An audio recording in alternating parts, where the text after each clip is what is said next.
You are watching the Vodka stream.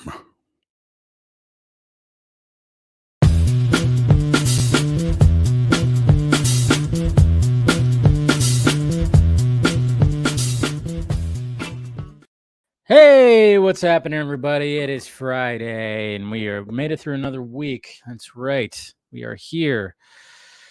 We are here, and we're drinking. We're chilling. We're gonna be having some conversations, having some fun tonight, of course. Thank you guys for joining. Cheers! I got some JMO tonight. That's right. I'm going Irish. That's right. I almost did the Irish accent, but I do a terrible Irish accent, so I'm not gonna let you guys suffer through that. So.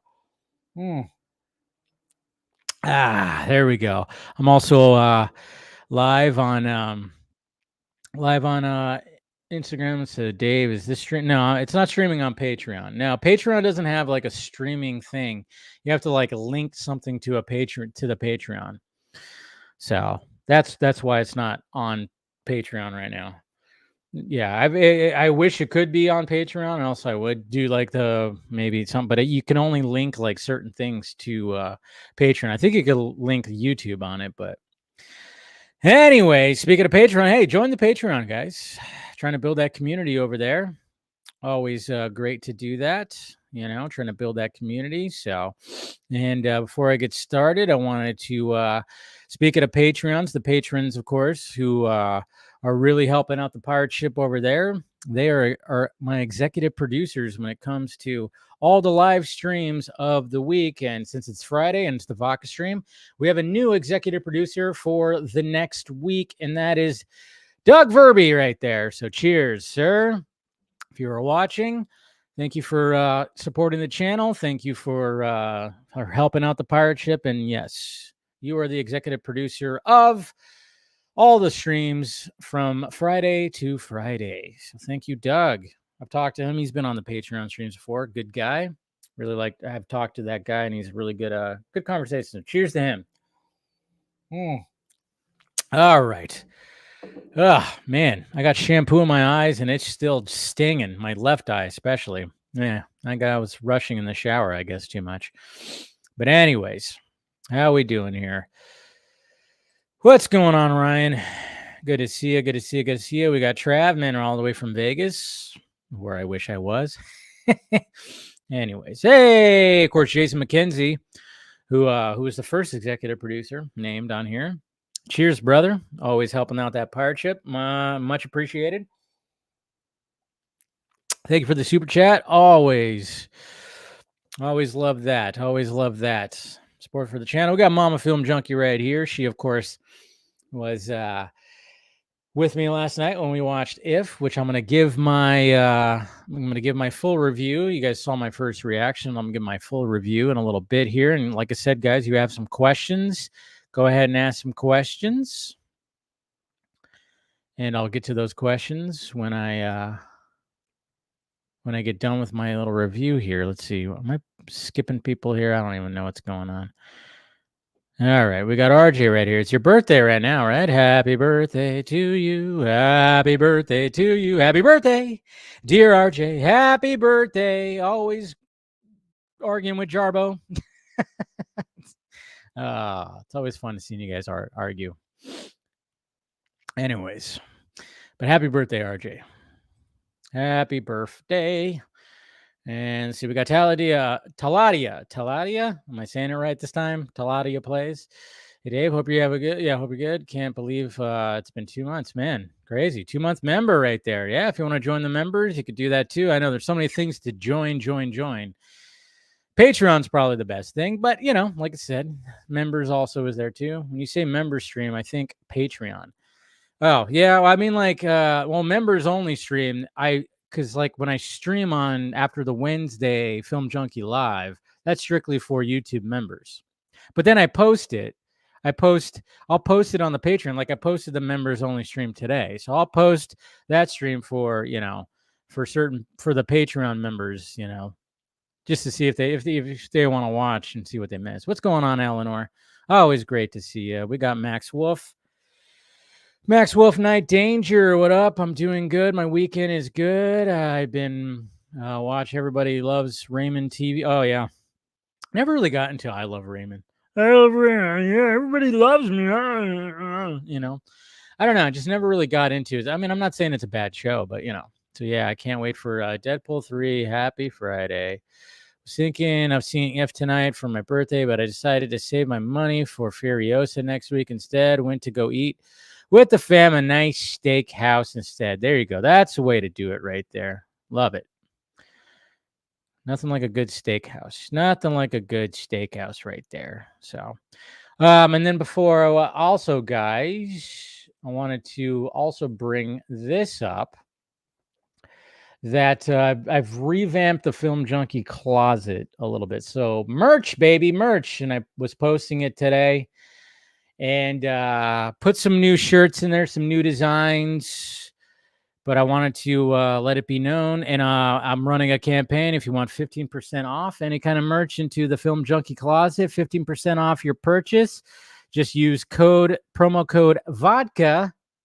And then, of course, you can get some, you get 15% off your merch. But yeah, so I was posting that on Twitter today. I haven't posted it on Instagram or anything yet. But basically, here's what it looks like right here. I mean, I added, just the Film Junkie name in like Matrix writing. So, and then also in Jurassic Park writing. So, like, I took like a couple of movie logos of movies that I love and kind of just, added like my own little flavor to it, added the brand. So put it on stuff. And then, of course, we have drinking merch. I was like, hey, they got drinkware, man. You can get yourself a wine tumbler. You can get yourself a pint glass. Do all that. You can even get yourself a water bottle with Mr. Exclusivo on it. And then, of course, you got my crazy designs when it comes to certain things like the Batman font, the Flashpoint, and the Back to the Future fonts, the course. You even have a dog tag thing right there. And then, of course, we've got the Vodka Stream logo. If you want to drink out of my head with either, we got the little tumblers right there and the water bottles right there. We got the pudding design where the Joker's head was a pudding cup or a pudding, whatever the hell. So yeah, if you guys want to like check that out, probably put this. Just trying to push some of the merch right there. Why not? It's like have fun with that. Have fun with that. So yeah, get some merch right there. So if you guys want to check that out, let's see. I'll put that in the chat. I mean, you could see some of it down below. I know I have it linked to my YouTube channel. I have a link to my YouTube channel with all that. Shut up. But I'll put it right there. So let's see. Promo code Vodka. There we go. And then put there. There we go. Promo code Vodka right there. And then I'll probably pin that. Sorry, I got a little bit of a runny nose right now for some reason. Hopefully I'm good. But yeah, so if you guys want to like check out some of the merchandise, as what's his name says in Spaceballs. So you got to do that. You got to do that. And I'll pin it as soon as somebody talks and I can actually click the 3 dots in YouTube Super Chat. Again, they have the hovering fucking emoji thing that blocks it. Again, terrible design. I don't know who these people are when they do these designs and things get blocked by hovering things. I don't even get that. So there you go. Now it's pinned. So, promo code Vodka. You want to get yourself something like that. It's perfectly fine. So anyways, all right. Let's go ahead and let me go ahead and give you my drinking review of If after I've sat with it for a little bit. Well, let me take a drink right here.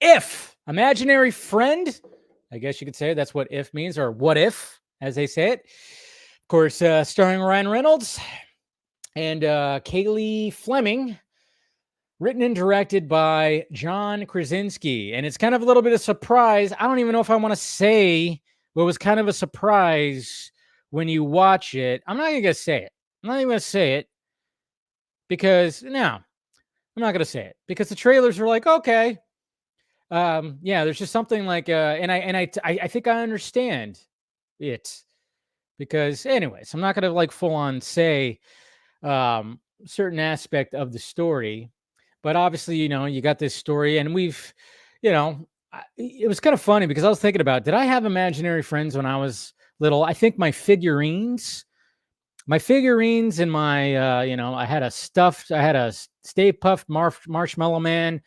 I had a Hulk Hogan wrestling buddy at one point. I've had things that, and I guess you could consider those your imaginary friends. And I think they kind of tap into that. But I think I always had my toys as like imaginary friends. I never really just had like, all right, I just imagined like a friend. So I was kind of thinking about that. Maybe I'm wrong. Maybe I forgot my imaginary friend, which is kind of part of the story, is people forgetting their imaginary friends. It is very much like a Pixar movie. It is very much like a Pixar movie that's live action, even though like the characters aren't so live action. But like what I said in my first reaction, it was like, yeah, it's good. I enjoyed it for the most part, but I still stand on the fact that it starts a little slow, and there's some things where I wish it would have taken some leaps. I don't know. I think you could kind of feel that there was like probably a limited budget. Probably John Krasinski really wanted to probably expand a little bit more. And so he had to kind of work with what he had to work with. And he does a good job with it. I mean, Krasinski's he's a talented person. And you could tell he put his heart and soul in this. You could tell that there's, having children himself, I think he has daughters, that this was very near and dear to his heart. And I think the funnest part was just all the different characters and trying to guess who was voicing said characters. That's what me and Mama Film Junkie, we had like fun trying to guess like these characters. But at some points I was like, I wish it was. I don't know. I think some of the humor just didn't hit with me, and I was hoping for it. And I was sitting there trying to guess stuff, and he did throw me off because I was guessing things, certain aspects, when it came to the story, that I was like, oh, I bet you this is this. And I was wrong. And I was like, oh, okay, that makes sense. But overall, it's a great family movie. It is very much feels Pixar-y. And I think sometimes, I still kind of think maybe they should have went full on Pixar, but then at the same time, it's like there's too many Pixar movies, and maybe some people will try to like associate it with like Toy Story or Inside Out or something like that. I don't know. But overall, good movie. Not great. But I think yeah, it's a good family movie. It's a good family movie, and I think there's sometimes I got choked up though. So if you can, I mean, as I get older, I find myself getting more choked up more with movies, which is like, what the fuck, man? It's like, what is going on now that I'm like, as I get older, I get more choked up, and I'm like, geez, what's going on with this? But overall, good movie. Good job, John Krasinski. It's enjoyable. Check it out. Cheers. So there you go. Are we asking question here, guys? Come on, keep on asking some. All right, now ask some questions, and I'll go back and start asking questions or answering questions. But yeah, go ahead and start with the questions if you guys want to. And even over here on the Instagram, I don't think. Let's see if you guys on the Instagram want to start asking some questions too. All right, we already talked about that. Let's see, we talked about that too. Yeah, I'm way far back right now. So, all right. So, James Gunn's second suit. I mean, a lot of people are suspecting that. Maybe. I don't think there is going to be a second suit. I haven't heard anything, and I've talked to people that are more in the know than I am. I know that there was like people saying that because of the way the logo looked. I don't know. I don't think there's going to be a second suit. I think, but then again, who knows? Maybe there will be a second suit, because we actually thought that when it came to the Batman as well. Like, oh yeah, this suit's the first suit. And then I think sometimes people are like, maybe they're thinking that because, the reveal wasn't all that great. So they're like, oh, this is his first suit. But at the same time, it would be kind of cool if there was like suit, but I don't think they're going to spend the money on another suit. Again, you got to realize that Warner Brothers doesn't have the money. They don't have the money as they once did to just start pumping out a bunch of suits. They got to save that. They got to save that money. So I don't think there's actually going to be a second suit, to be honest. Could be wrong. Maybe this time there will be a second suit. I don't know if they're really thinking about selling toys, because let's face it, one of the main reasons why they would actually want a second suit is to sell more toys. That was one of the things that was big when it came to the 90s. I mean, for shit's sake, when it came to Batman 89, Batman Returns, he only had one suit, yet there was figurines for so many different kinds of suit. There was a yellow suit, a purple suit, a blue suit. There was all kinds of suits, all kinds of figurines. And I probably had more than half of them, because back in the 90s, you collected figurines like crazy. Nowadays, not easy to sell toys as it once was. Now it's, I think it's mainly about like, especially if you're going to get adults to buy some of this stuff, you're going to get the McFarlane toy line or the figure line, and that could get a bit too much. I haven't bought a McFarlane. I think the last I don't know. I haven't bought a McFarlane in a while, to be honest. I'm trying to remember. I think like when it came to the Batman, maybe that was the last time I started buying.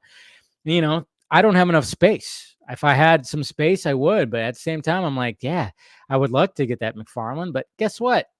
I don't have space for it right now. I have a complete table full of McFarlanes that's mainly Zack Snyder's Justice League McFarlanes.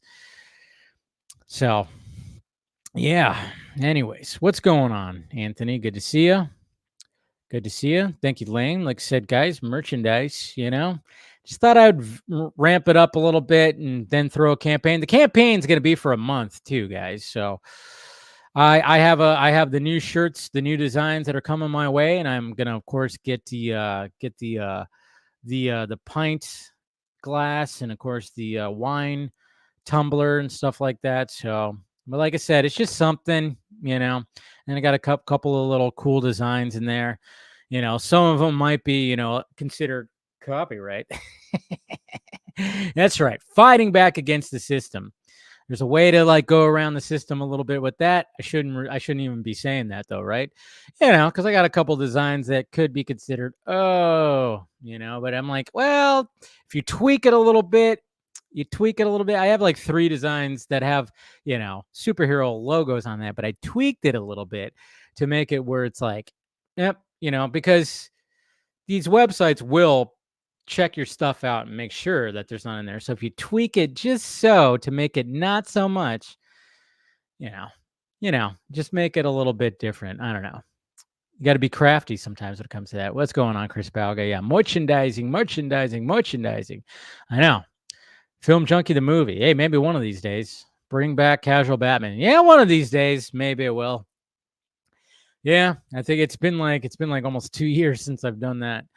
I don't know. I think it got to a point where I was like, what am I even doing here? This is too hard to do. And then I was just trying to focus more on just doing the news and discussion stuff. So, yeah, happy birthday, man. Hope you're having a good one, man.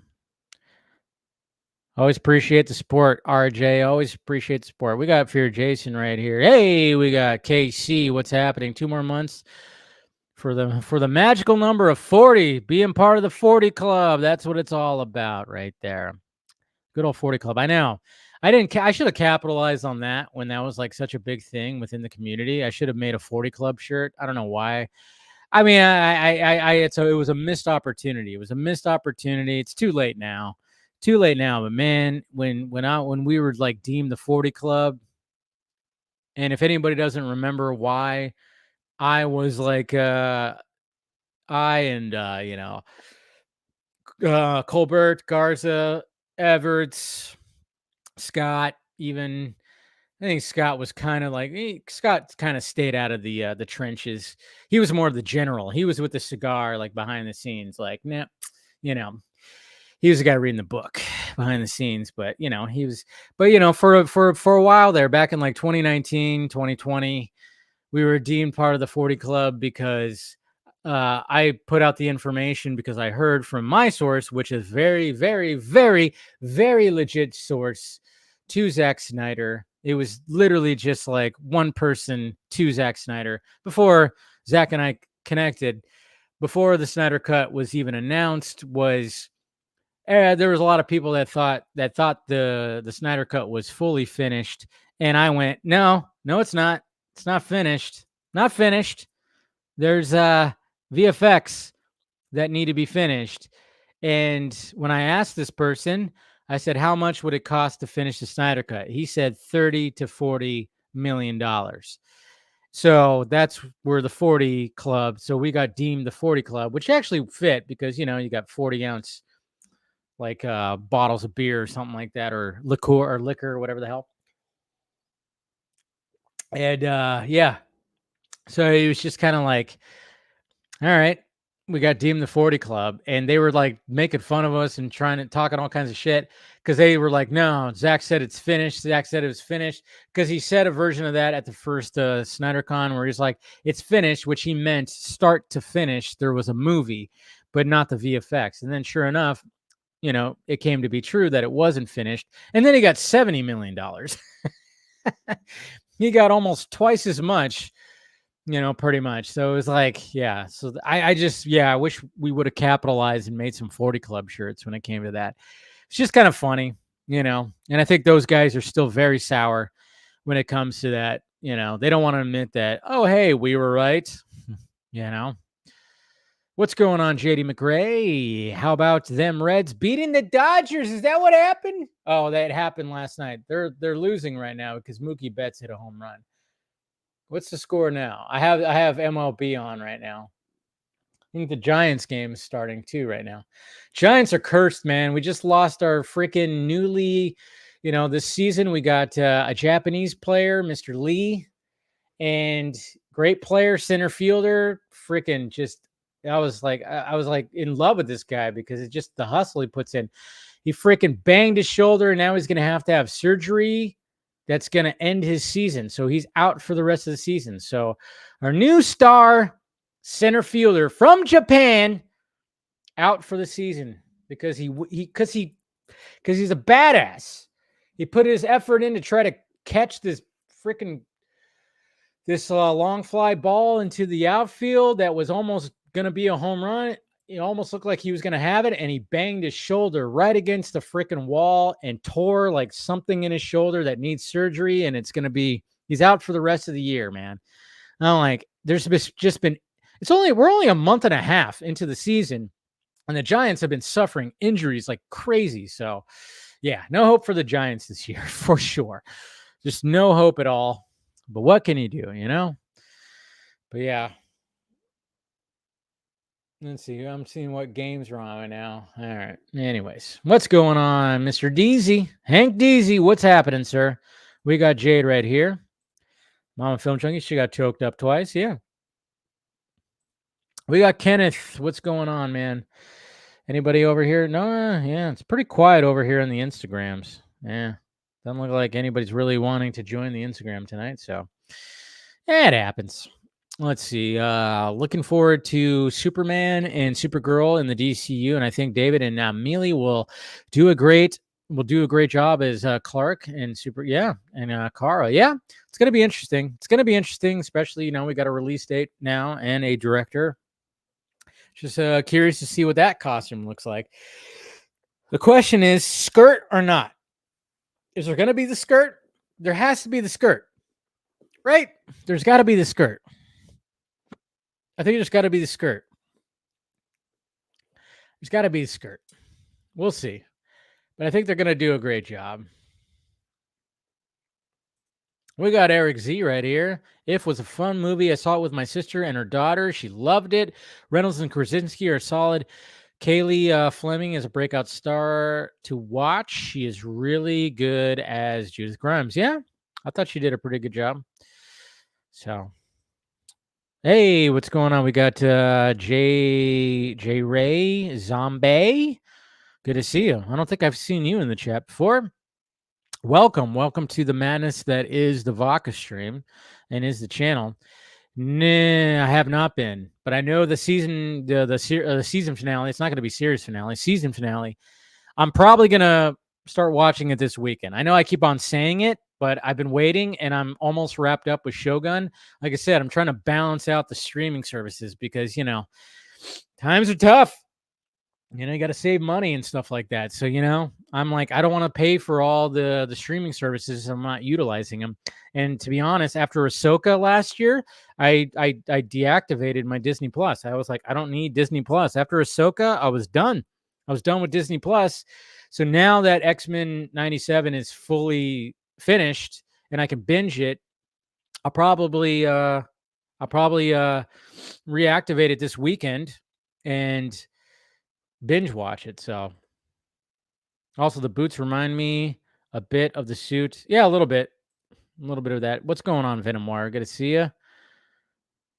Chuck, Giants occurs. Oh, you'll live. I know I'll live. It just sucks because, yeah, it seems like it's always a rebuilding year. The Giants, yeah, they just can't seem to get their shit together. All the OGs are gone now. All the OGs are gone from that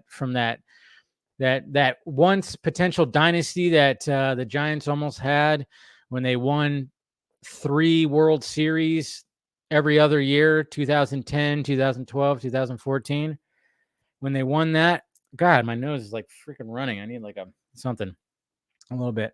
But yeah, like when it came to that, it's like there just hasn't been a season, and it seemed like they were gonna like have like 3 seasons ago, I think it was.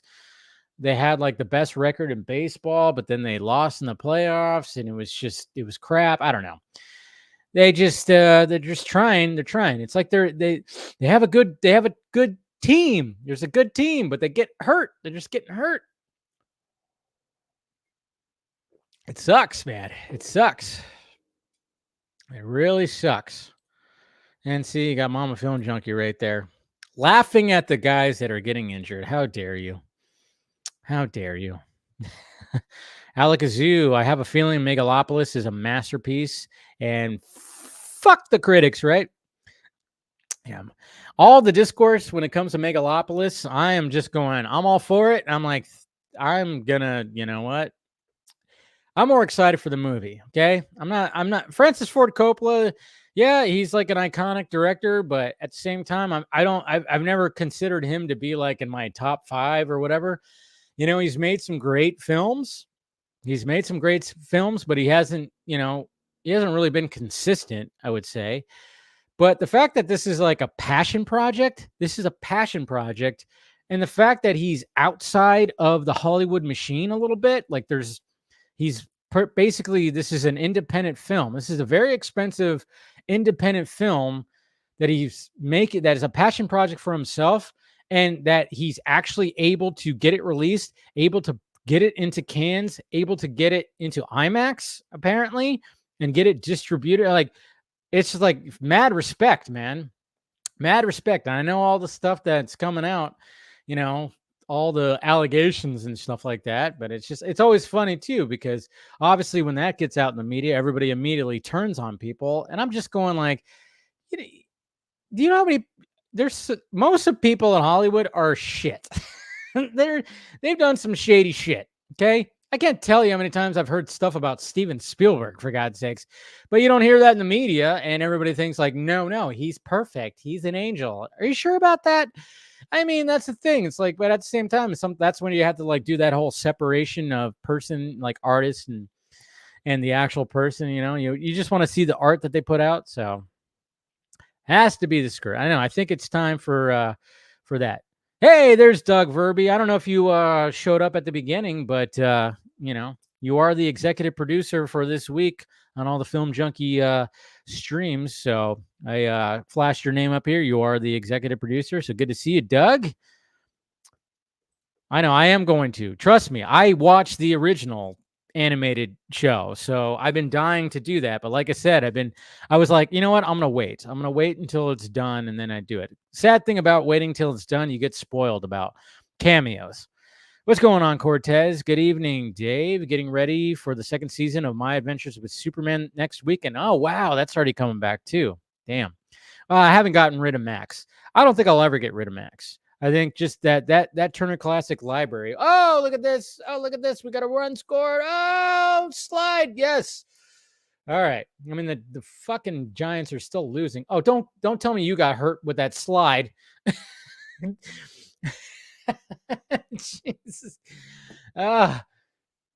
First off, why are the Giants losing to the last place Rockies? Oh God, that's terrible. But then all of a sudden, like, we had somebody slide into home and then he got up a little slow. I'm like, yeah, you're probably hurt now too, aren't you? Jeez. Hey, Dave, if there's no skirt of Supergirl movie suit, it'll be fine. Yeah, I'm not going to hate it, but, you know, Shogun is on Disney Plus now. Oh, yeah, that whole thing. Yeah, I know. I'm trying to, like, keep track of all the little bundling things. So, like, I think when the bundle comes out, it's going to get Disney. Yeah. And I'm going to do some of those bundles for sure. You know, it's just now streaming is basically cable, which is fine because, you know, when you bundle cable, you have a bunch of channels you don't watch. I mean, I was a cable guy when everything was like going crazy. I mean, I've told people time and time again, I'm like, even like when I talk to certain people who are just like, you know, oh my God, this is desperation. This is this is that. I'm like, yeah, it's still better than having to have a cable guy show up to your house and install a cable box with a piece of coax that hooks to the back of it.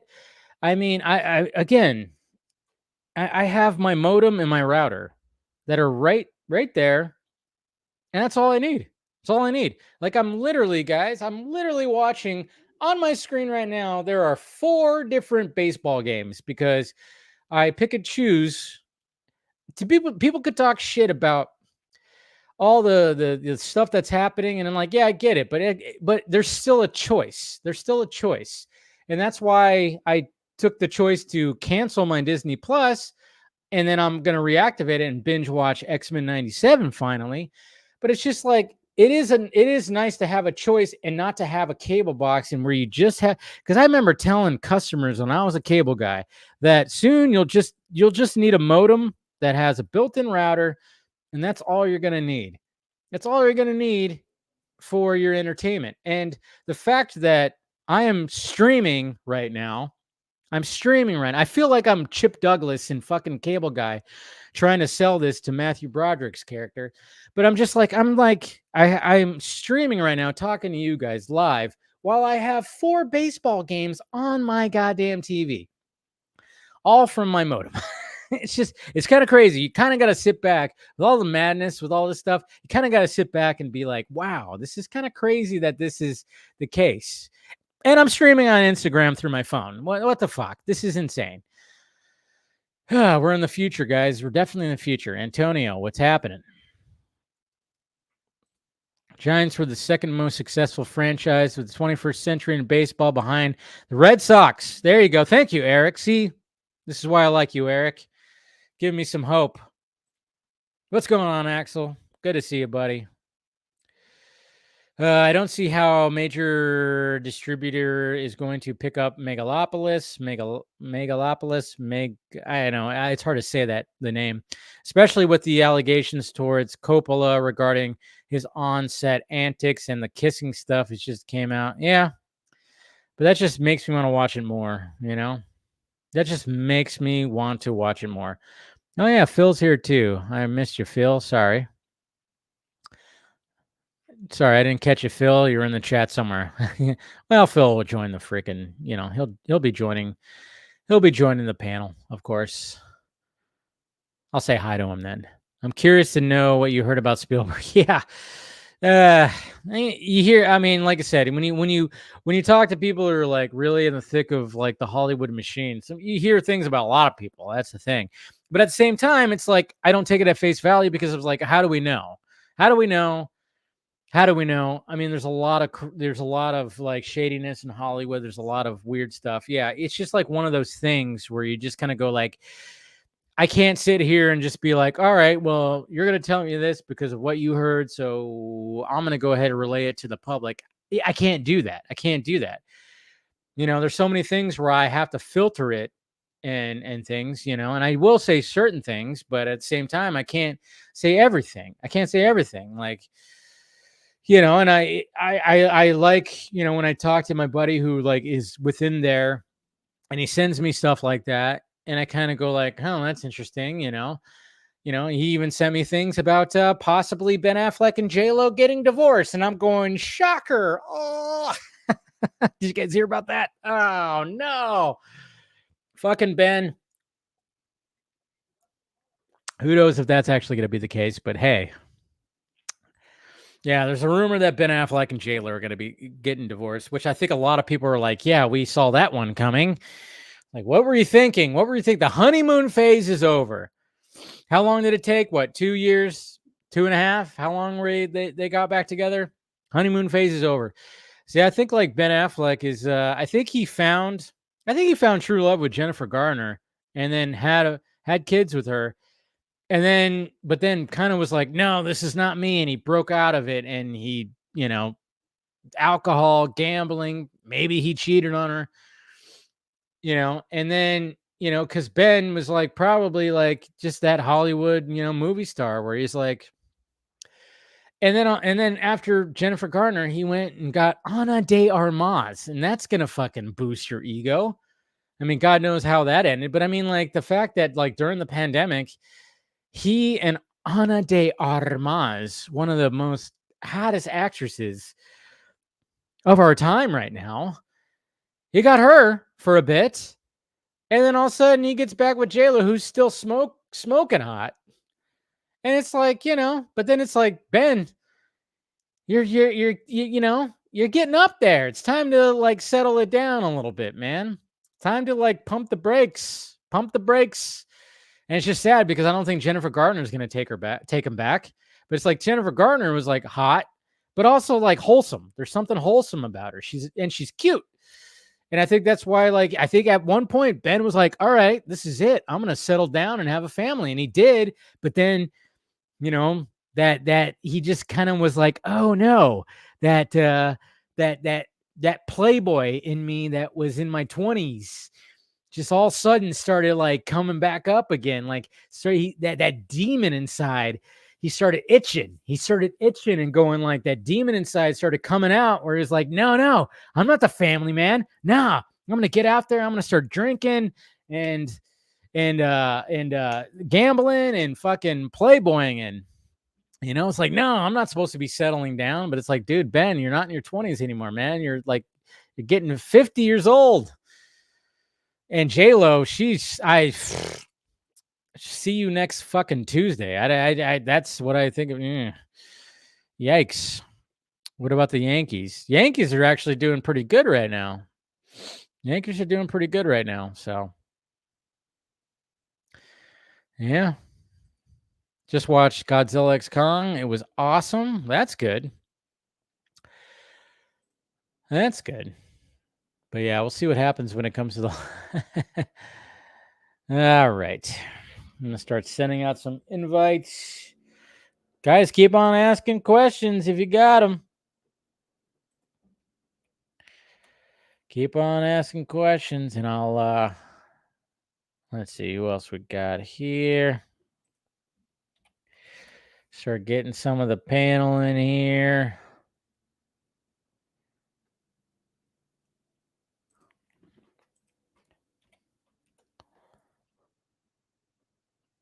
All right, I think. Boop. All right, then. Start getting. Oh, that didn't work.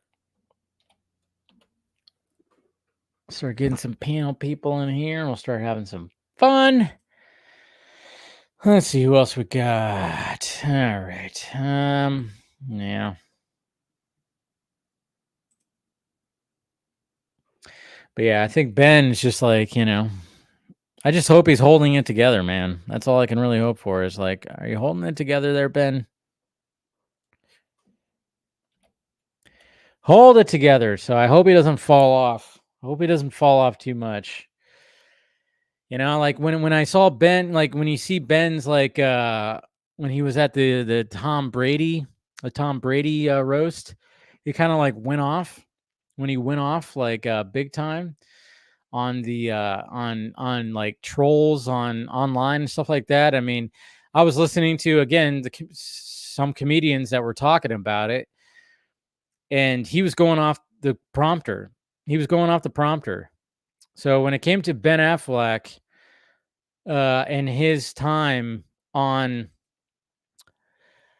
the roast, and he was going off and talking about like, you know, the trolls out there and they're in their basement and blah blah blah, whatever the hell he did, that was not in the prompter. He was going off he was not going by the prompter apparently. So hey, Joey Marino, hey, what's going on, bud?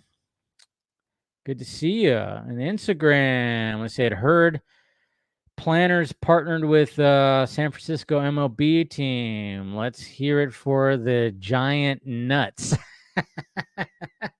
This is why I love Joey. This is why I love you, Joey. I'm telling you, Joey, we just got to... I don't know how many times. I said it so many times, too, when it came to last year at Full Circle. You know, you're good. You're good at the puns. We got to, you know, put our heads together and make some shirts. We can make a killing, man. I'm just saying, Joey. Just saying. Stuff like that. You know, and you know, that's why I love you, man. And it's good to see you. I haven't talked to you in a bit. It's good to see you. And it was just like, yeah, man. It's just like we should make some slogans like that. But yeah, good to see you, bud. Good to see you. All right. Did I send all that stuff out? Did I send the right stuff out? I think we're good. All right. We'll see what happens here. Get some people in here. Eric, if you haven't watched the Tom Brady post, recommend it. It's hilarious. Yeah, I haven't watched it all the way. I've seen clips. And I've heard, you know, the comedians that were there. I watched their podcasts. So I've heard things on there too. So that's about it. That's all I've really gotten, like when it comes to all that. So yeah, that's all but yeah, apparently, when it came to Ben Affleck, he kind of went off the prompter. He didn't because, you know, everybody on stage who was there could see the prompter. So they were going like, oh wow, he's going way off prompter. Like, you know, he wasn't like, he was going way off script, I guess you could say. So, and people were like, why is he like doing this? Is he talking about like the stuff when it comes to Brady's, or talking about himself? And I think Ben was just trying to get out grievances for himself. Like when people talk shit about him and stuff like that. I don't know. I just worry about Ben. Seems like a lot of things get to him, but you know, and that was his way of like kind of just like expressing that a little bit. I don't know. That's what it seemed like. And I'm like, geez, watch out. Uh-oh. It's like, okay, Ben, relax. It's not all that bad. You'll be okay, Ben. You're good. Just make your movies. That's all we want you to do, is make your movies. So, all right, sending out one more invite. Oops.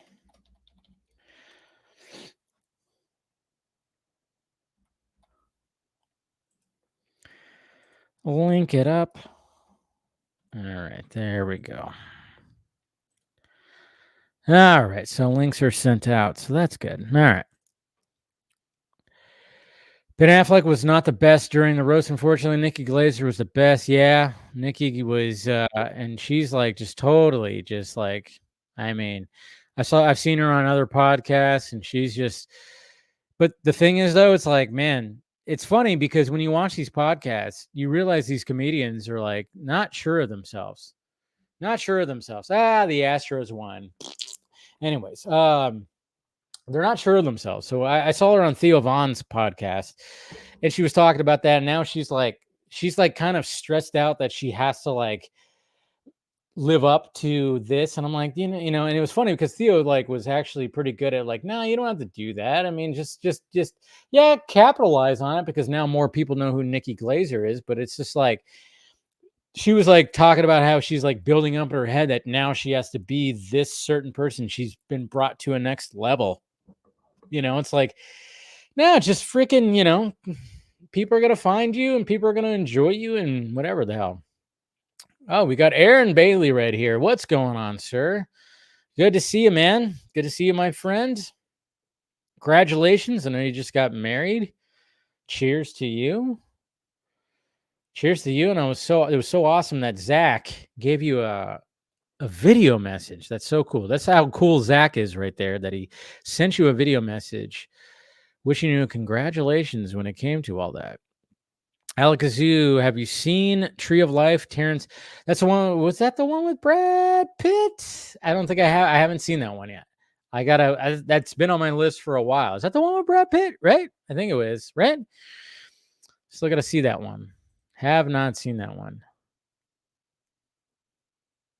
Feel better, Ryan. Hopefully you feel better. And salud, Mr. Trevino. Thank you for joining, man. All right. And I'm gonna say goodbye to Instagram. Instagram was kind of quiet today, so not too much over on the Instagram, but hey, it happens. All right, so ending the video on Instagram. Go ahead and share that. Whoop. Knocked over a Funko Pop. That's what happens. That's what happens. All right, trying to get to the normal glasses right here. Brightness. All right.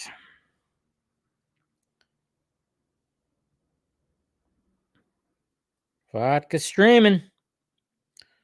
All right, post that on Instagram. God, my eye's still burning from the freaking shampoo that got in my eyes. Yes. Yeah, that's right. I haven't seen it yet. I have to put it on my list, but yeah. Congrats to Aaron, man. He's now shackled. Just kidding. All right, it's one of your favorite movies. All right, well, definitely gonna have to check that out. Definitely gonna check it out. All right, let's start bringing some. Actually, shit, I forgot to bring the wine over here. It's all good. I could wait for a little bit. All right, let's make sure I got everything.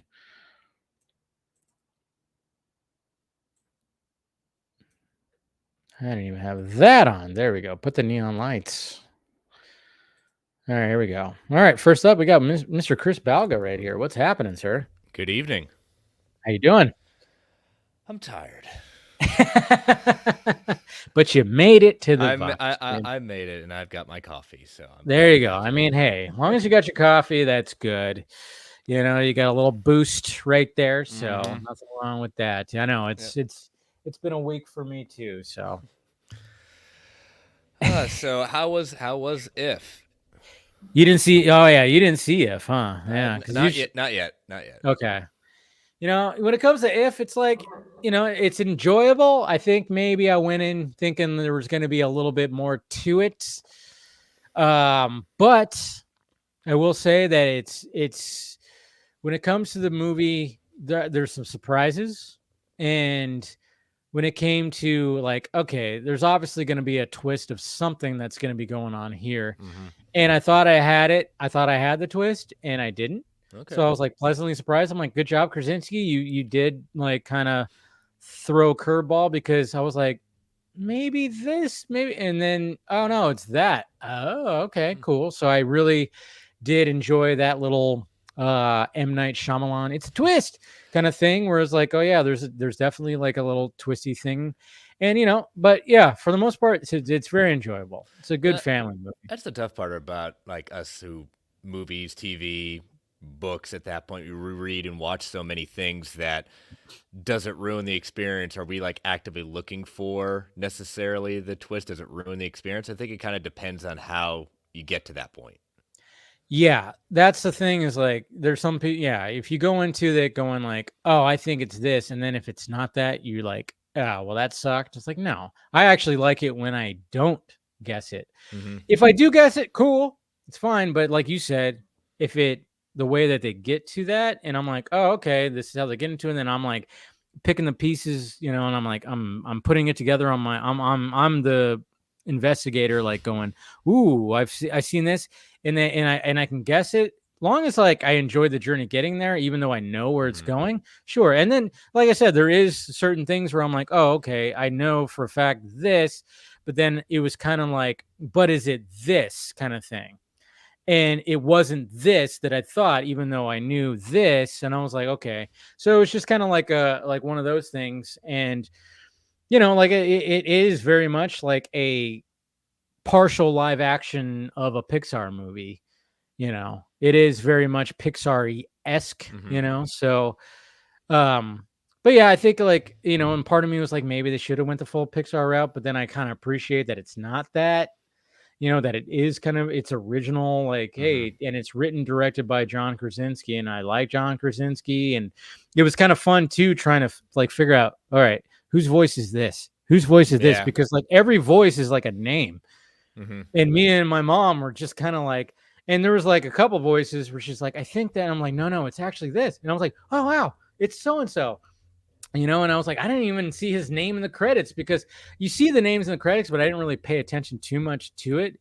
Obviously on the poster, there's some that are already there, and you're like, oh, Mhm. okay, because they're the more like, they're in the movie the most. But when you have like the random like if characters, you're like, who is that? And then at first I'm like, I know that voice, I know that. And then you go, oh, it's so and so, and but there was like a couple of voices like, really? I didn't even, wow, that's what's his, or what's her Mhm. name? And it was just like, whoa, that's pretty cool. So it was kind of fun trying to figure out who was playing who. So It's kind of interesting where we get like a movie where its voice is a famous actors, yeah. and like you said, you do, oh, that's that voice. So where do I hear that from? Oh, now you read, oh, that was that person. You don't hear any kind of pushback about necessarily that, but when you get to like movies like we're seeing with like Superman with like, oh my gosh, there's so many people, or Deadpool and Wolverine, it's like, oh my gosh, it's all these cameos. Where's that difference? What's the difference at that point? There is Nowadays there is an interesting thing too, where I mean, especially when it comes to full on animated movies, like for instance, before the movie, we see the Garfield trailer Mhm. naturally, and it's full of names. Yeah. And there always is that argument of like, why do they have to pay all these actors? And I've even put that out there where like, you have all these big name actors, and you're paying them, all this money to voice these characters when you could just have voice actors. It's like, do we really need to do that? And there is an argument for that. And I get that they're trying to sell the movie like, hey, look Yeah. who's all in here. Boom, boom, boom, boom.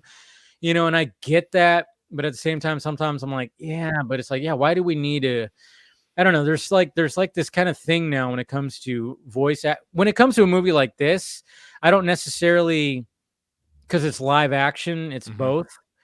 Full on animation, I kind of go like, yeah, why is Chris Pratt voicing another, Why is he voicing 20 people in this movie? Yeah, I know. It's like, why is he doing that? Why is Snoop Dogg, in this? And I'm like, I mean, I get it though. They're trying to sell a product. I get it. Mhm. But when it comes to live action, I kind of treat it a little bit differently, because I'm kind of going like, it just kind of adds to it. And it did kind of add to it. If I'm watching a full on animated film, I'm just kind of going like, yeah, I don't, I'm not going to go into Garfield thinking, okay, who is this one? Who's that one? It was different with this one, because I don't know, there's just so many random different ones, and I'm like, Mhm. who is it? I'm trying to, and it just added to it. I don't know. There's Now just did you something now like to it. now was it so much in the sense of like obviously all the different actors and or cameo voices at that point, did it ever feel like overwhelming, or did it No, feel like it felt organic? no, it didn't feel overwhelming. It didn't, because it was just kind of, because I mean, there's literally, you see it in the trailer where Mhm. they're interviewing these if characters, because they're trying to find like, how can we find them a person kind of thing. That's what Mhm. they're doing, and you see that in the movie. So you're just kind of going like, so when you're seeing them and you're hearing them, you're like, who's that? Oh, I know it. I heard the little cadence that I Yeah. know from that actor. There it is. So it wasn't overwhelming when it came to this. And then, I mean, it's not even, it's on the poster. Louis Gossett Jr., may he rest in peace, right? I Mhm. mean, he just passed away. Yeah. His character, I mean, I actually was like, when I didn't know who he was playing at, or who he was voicing at first too, but you kind of like, when the movie started and I was thinking, and I saw his name, because you only see about 5 names or 6 names in the opening credits, which was kind of cool. You don't get like the whole list of everybody who's like voicing in this movie or whatever. You just get like the main ones who are most in the movie. So you get about 5 or 6 names. When you see Louis Gossett, you just kind of go like, okay, so he's playing and then when you see a certain character, you go, oh yeah, that's him. And then of course you hear him, you go, yeah, that's him. And because there's just the way this character is and the way that he plays out through the movie, it's a great character too. And it's just kind of like, oh, that's great. It was great to hear like that iconic voice, obviously older than what we've normally hear, like what we've heard in the past, but it was really cool to hear his voice one last time. Yeah, I mean it's always bittersweet at that point. It's never gonna have him again. I know. So it was pretty good. All right, we got some more people. We got Scott! Camera Shy Scott today. This is not Camera Shy Scott. This is laying on his couch exhausted Scott. I was there like exactly like you 30 minutes ago. Well, I had an overnight last night, so I got off at work at 6 a.m., got about 3 hours of sleep, saw If for the first time because I wanted to see it. I wanted to see it just me, so I could just focus on the movie. Then I went home, took about another hour and a half nap, then picked Declan up from school, and then Heather met us there. And so then we got to have just him because Liam was off at a friend's house and my parents were picking up Callum. So, we try to give the middle child, like, this is your day with mommy and daddy. And so I got to see If a second time.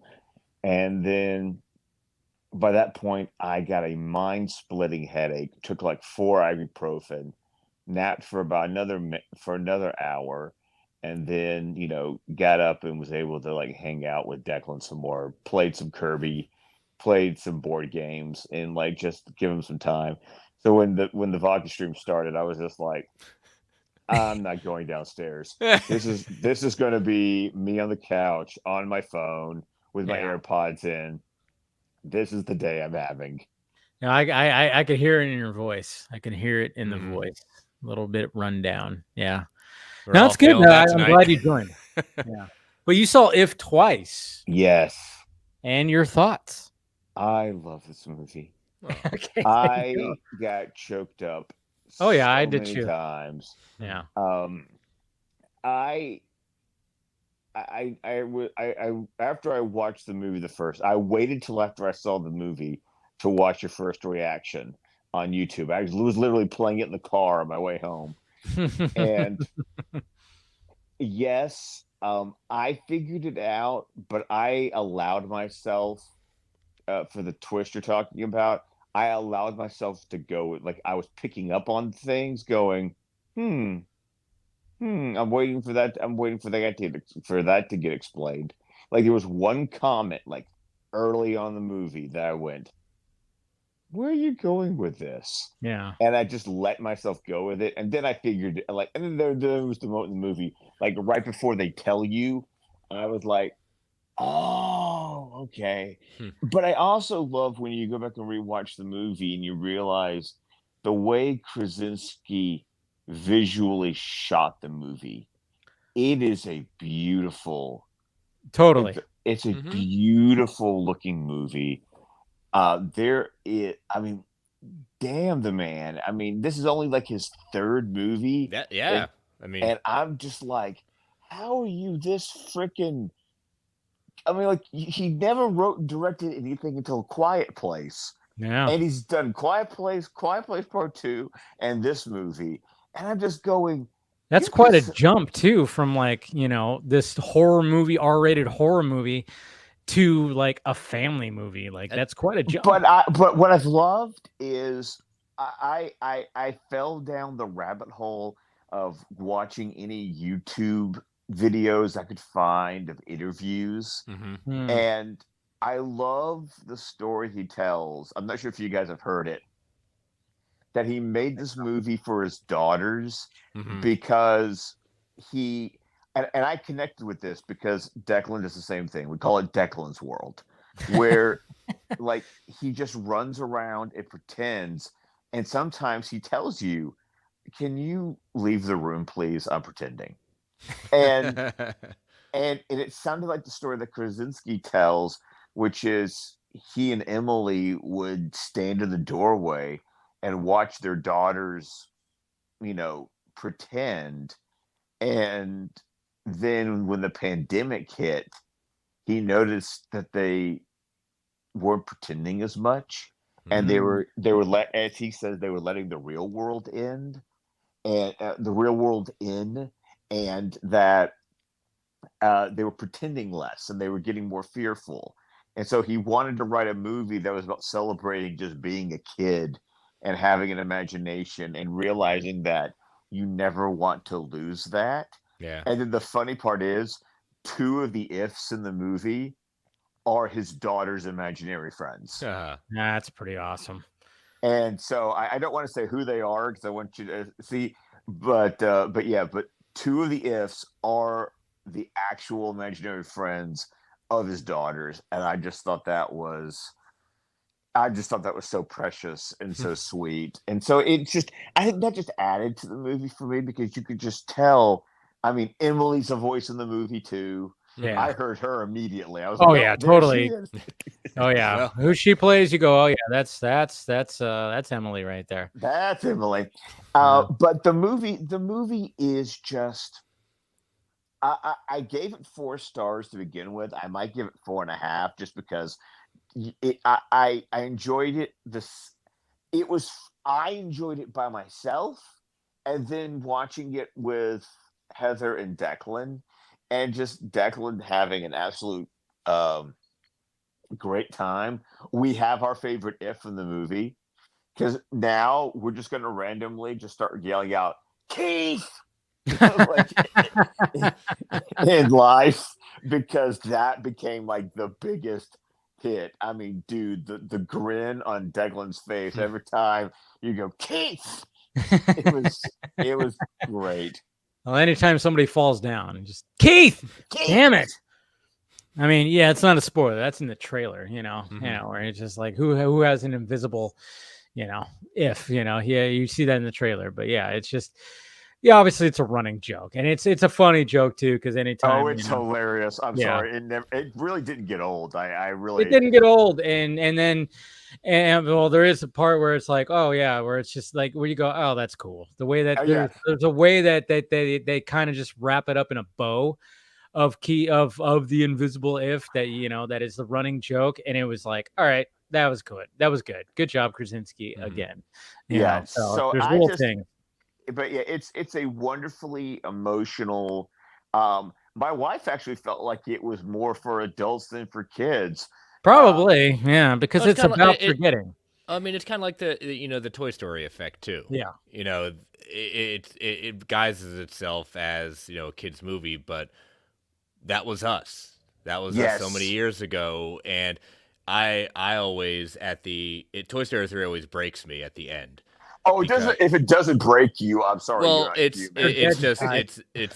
one of those where with what was Andy saying to Bonnie, saying the greatest thing about Woody is he'll never give up on you. He'll always be there for you. And that Toy Story was the connection with my father and me at that point. So it's almost like at that moment, it's like, oh, I've been seen, and like every time I can't even help it, watching that. But that's the great thing about these kind of movies. It's for kids, but in order to get the adults to really appreciate it and not feel like you're in a torture chamber, there's something that we can relate to as well.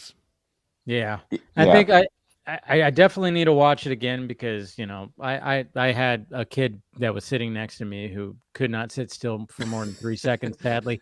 So it was a little distracting. So it was just like one of those where I was like, and as soon as like that, like when he sat next to me, I was like, oh boy. I'm like, this is probably not gonna. And sure enough, it's a reclined seat, so he's like, he's doing this. He's like leaning, and his mom kept going, Ivan, sit down. And I'm like, Jesus Christ. So did you it's just turn over like, and say, Ivan, sit down? I know I should have did that. I was like, Ivan, dude. I'll show like, you an yeah. invisible friend that you'll never forget. Oh yeah. Yeah. It was kind of funny too, because his little sister was next to him. And she was trying to be like, you know, saying like, Ivan, get back. And then all of a sudden she decides like she gets antsy. And then she like leaned out, you know, because it's a reclined thing. And then it fell. And then she fell flat on her butt, like onto the ground, like boom. And then she was like, and then her mom was like, see, like, I was like, oh my God. I was like, so there's just a lot of distracting things. So that also didn't help with my situation. I mean, that's what you're going to get, though, going opening night. You're going to get that whole thing. So I will watch it again. And I like I said, it wasn't a bad movie at all. I enjoyed it. I just like felt like I wanted to enjoy it more. I don't know. But then again, I'm not a parent, so. I will admit, and I didn't want to come off as a condescending bastard, as I usually do. But yeah. But this time, not today. But today is not that day. But there was a part of me that felt like, you know, like there are just certain movies that when you're a parent and you watch them, it's just like, oh, it hits harder. I remember when I saw Inside Out, and I was just like, oh, dude, watching this as a dad, this movie just wrecked me. And so that's why with Inside Out 2, because it's all about Riley turning 13 and Liam's going into middle school, I'm just like, I'm in for it. I'm in for it again, aren't I? Like, yeah. This Pixar was like, "Oh, we got you. That's what my son wants to see for his. They earn stuff for making good choices, stuff like that. He said, "Daddy, when I fill up my pom pom thing, I want to go see Inside Out 2." And I was like, "How the heck do you already know about Inside Out 2?" Well, we saw a trailer for that before If. That's funny. I didn't. I saw Garfield though. Well, we had Garfield too, because Declan now has his list of movies he wants to go see because they chose their trailers well. So, like, he wants to see Despicable Me 4. I expected that. My kids are going to want to see that. Yeah, we saw the Garfield movie trailer. He wants to see that. Did you see the Transformers 1 trailer? Yes, and what the fuck? I saw that. You got to change theaters there, Dave. You're seeing all the cruddy ones. No, but I was like, I didn't see that online. Maybe I wasn't paying attention, but I saw it online, so I'd already seen it online. But it dropped a few weeks ago. Yeah, I totally missed it. Yeah. Maybe I just wasn't paying attention because I was like, when it came to that. But when I was watching, I was like, oh, this is that one, because I'm like, that's Scarlett Johansson voice. That's Chris Hemsworth's voice. I'm like, this is that one. Why did I just totally just miss this? And to be honest, looks kind of fun. That's what it is. Fun. I'm in for it, and Declan was so excited. He loves the scene with Bumblebee and the knife hands, and he was just like, he was quoting that one. For me, I just love the fact that it's an origin story, like, and it's kind of fun that way. I like the fact that Scarlett Johansson's playing RC. Yeah. Because RC for me is from the '86 movie, like that's a character that was part of the second round of characters. So and if you pay really close attention, like, you can kind of see who the villain of the movie is going to be. And once again, if you've seen like the old movie, it's like, oh, they're bringing in that character, I think. We're actually even Heather was interested in that trailer. So yeah, it was Garfield, Despicable Me 4, and Transformers 1. Those were the movies that Declan was like, I want to see all of these. It was just interesting because I was like, is that coming to Netflix, or am I wrong on that? I thought it was a Netflix movie. It'd be Paramount Plus, I would think. It was a Paramount Plus. It would be Paramount Plus. Okay, yes. see, I see. This shows you how out of touch I was when it came to this movie, because I was like going on like, all right, this is that movie. I'm like, I was like, isn't this a Netflix movie? Yeah, I was totally just. Well, they did do the kind of like the 3 different arcs of Earth Spark. Yeah. Okay.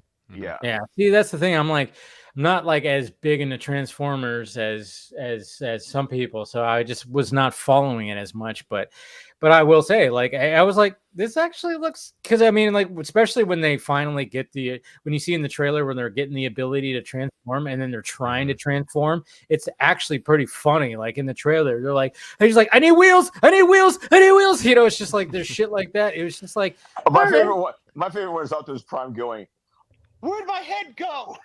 Yeah, exactly. Yeah. Like that, where it's like they're starting to transform, but they don't know how to do it. So they're like freaking out as they're like rolling down this hill. And then, of course, they do that cool little like thing where you see a shot from like somebody else's point of view who's watching it from a distance. And they're like, what the fuck? You know, it's not as dramatic. It just looks ridiculous. Well, yeah. And I know what, like, when it first came out, there was, like with everything, there's discourse about it because it's too never happens. It's too kiddie. It's things like that. It's saying, okay, it's yes, it's Transformers, but again, we can all understand. It's like people are, you know, even in the chat, you know, the Transformers movie is the one true, and the cartoons, everything. Yeah, no one's taking away that from me, and this not necessarily may not be for you. However, I agree with you, Scott, at that point, being a fan of the Transformers. There's a lot of, just in the trailer alone, winks and nods to those of you who have been fans of Transformers that is trying to give something for you and connect with a new generation who have probably never seen a Transformers at that point. What I can also promote at that point, if you are even interested in the kind of more gritty version, the quote-unquote other version of Transformers when we all grew up with, Daniel Warren Johnson on Transformers and what they're doing at Skybound with G.I. Joe, there's your true crossover that's actually happening. The outstanding revitalization of both Transformers, Daniel Warren Johnson, and then with G.I. Joe over at Skybound. They're rebuilding that universe. It's best stuff out there that's been going on. Ooh, I'll have to check that out. Yeah, check that out. Yeah. Right now it's just Transformers as the title, and then they just wrapped up the miniseries Duke, and they're ready to wrap up Cobra Commander. They're doing a lot of miniseries that are starting. They have connections with each other. Like Duke takes a very interesting path when he witnesses something and nobody believes him. And it involves Transformers. Ooh, okay. So they're building this. They call it the Energon universe, and it's over at Skybound with Robert Kirkman. Intriguing. Yeah. Nice. All right. Well, we're gonna bring in some other peeps right now. What's going on, Paul? Hey guys, Paul. How's it going? It's going pretty good. How you doing? Doing all right. Still hectic over here, but I'm gonna be moved out by the end of the month, so I'm excited about that. But yeah, other than that, not too much else. I've been able to catch up on movies. Honestly, I've missed Challengers. I missed the new Henry Cavill movie. I missed Fall Guy. I'm really behind on a lot of stuff, but I guess If is pretty good. From what you guys are telling me, I was a big fan of the Quiet Place movies. So I mean, you know, it's good to know that John Krasinski's still, you know, plugging away and whatnot. So good to hear. Yeah, he's a good filmmaker. He's definitely a good filmmaker. And yeah, it's definitely something to catch, even if you don't catch it in theaters. You know, catch it. I mean, because like I said, if you're gonna go in theaters, be prepared to have some kids there. So. Now, I've tried to do my best to, because I love the theater experience. I just wish that people weren't there sometimes. So it's like. So well, it's one of those things like with me, like when I go to the theater that's right around the corner, I always choose a seat that's like on the ground level as opposed to back here because nobody wants to choose that. And I'll just choose like the back row right in center. Nobody chooses it. And I'm just like, I'm good. Screen's right there. I'm perfectly fine. Nobody's really, you know, there'll be people and stuff like that. But usually like if there's families and stuff, they're in the, you know, the more upper rows. But, you know, my mom wanted to go. So I was like, all right, we're going to do this. And then, yeah, sadly, it was just like I had a kid who was hopped up on 30 grams of sugar, 300 grams of sugar that was next to me who couldn't sit still. So it was a little distracting, but, you know. It's just what happens. It's part of the movie experience. It's not a big deal. I was actually impressed with the kid. I mean, there were kids at my 10:45 showing, and then there was a lot of kids. Like there was an entire row that was sold out at the 3:30 showing, and like at the 3:30 showing, there was like this entire row of girls that was annoying as crap, and Declan was about to lose his shit over why are they so loud? I'm like, you got a lot to learn, kid. he's very sensitive to noises and that kind of thing. I'm sure. So I was just like, it will be fine once the movie starts. And actually, I just looked out at both times. It was just like everyone was like on their best behavior both times, and I was frankly impressed because the experience that you had, Dave, I was prepared for that. Yeah, sadly. We got somebody who hasn't been on for a while that's making their triumphant return. That is the sexiest thing I have ever seen.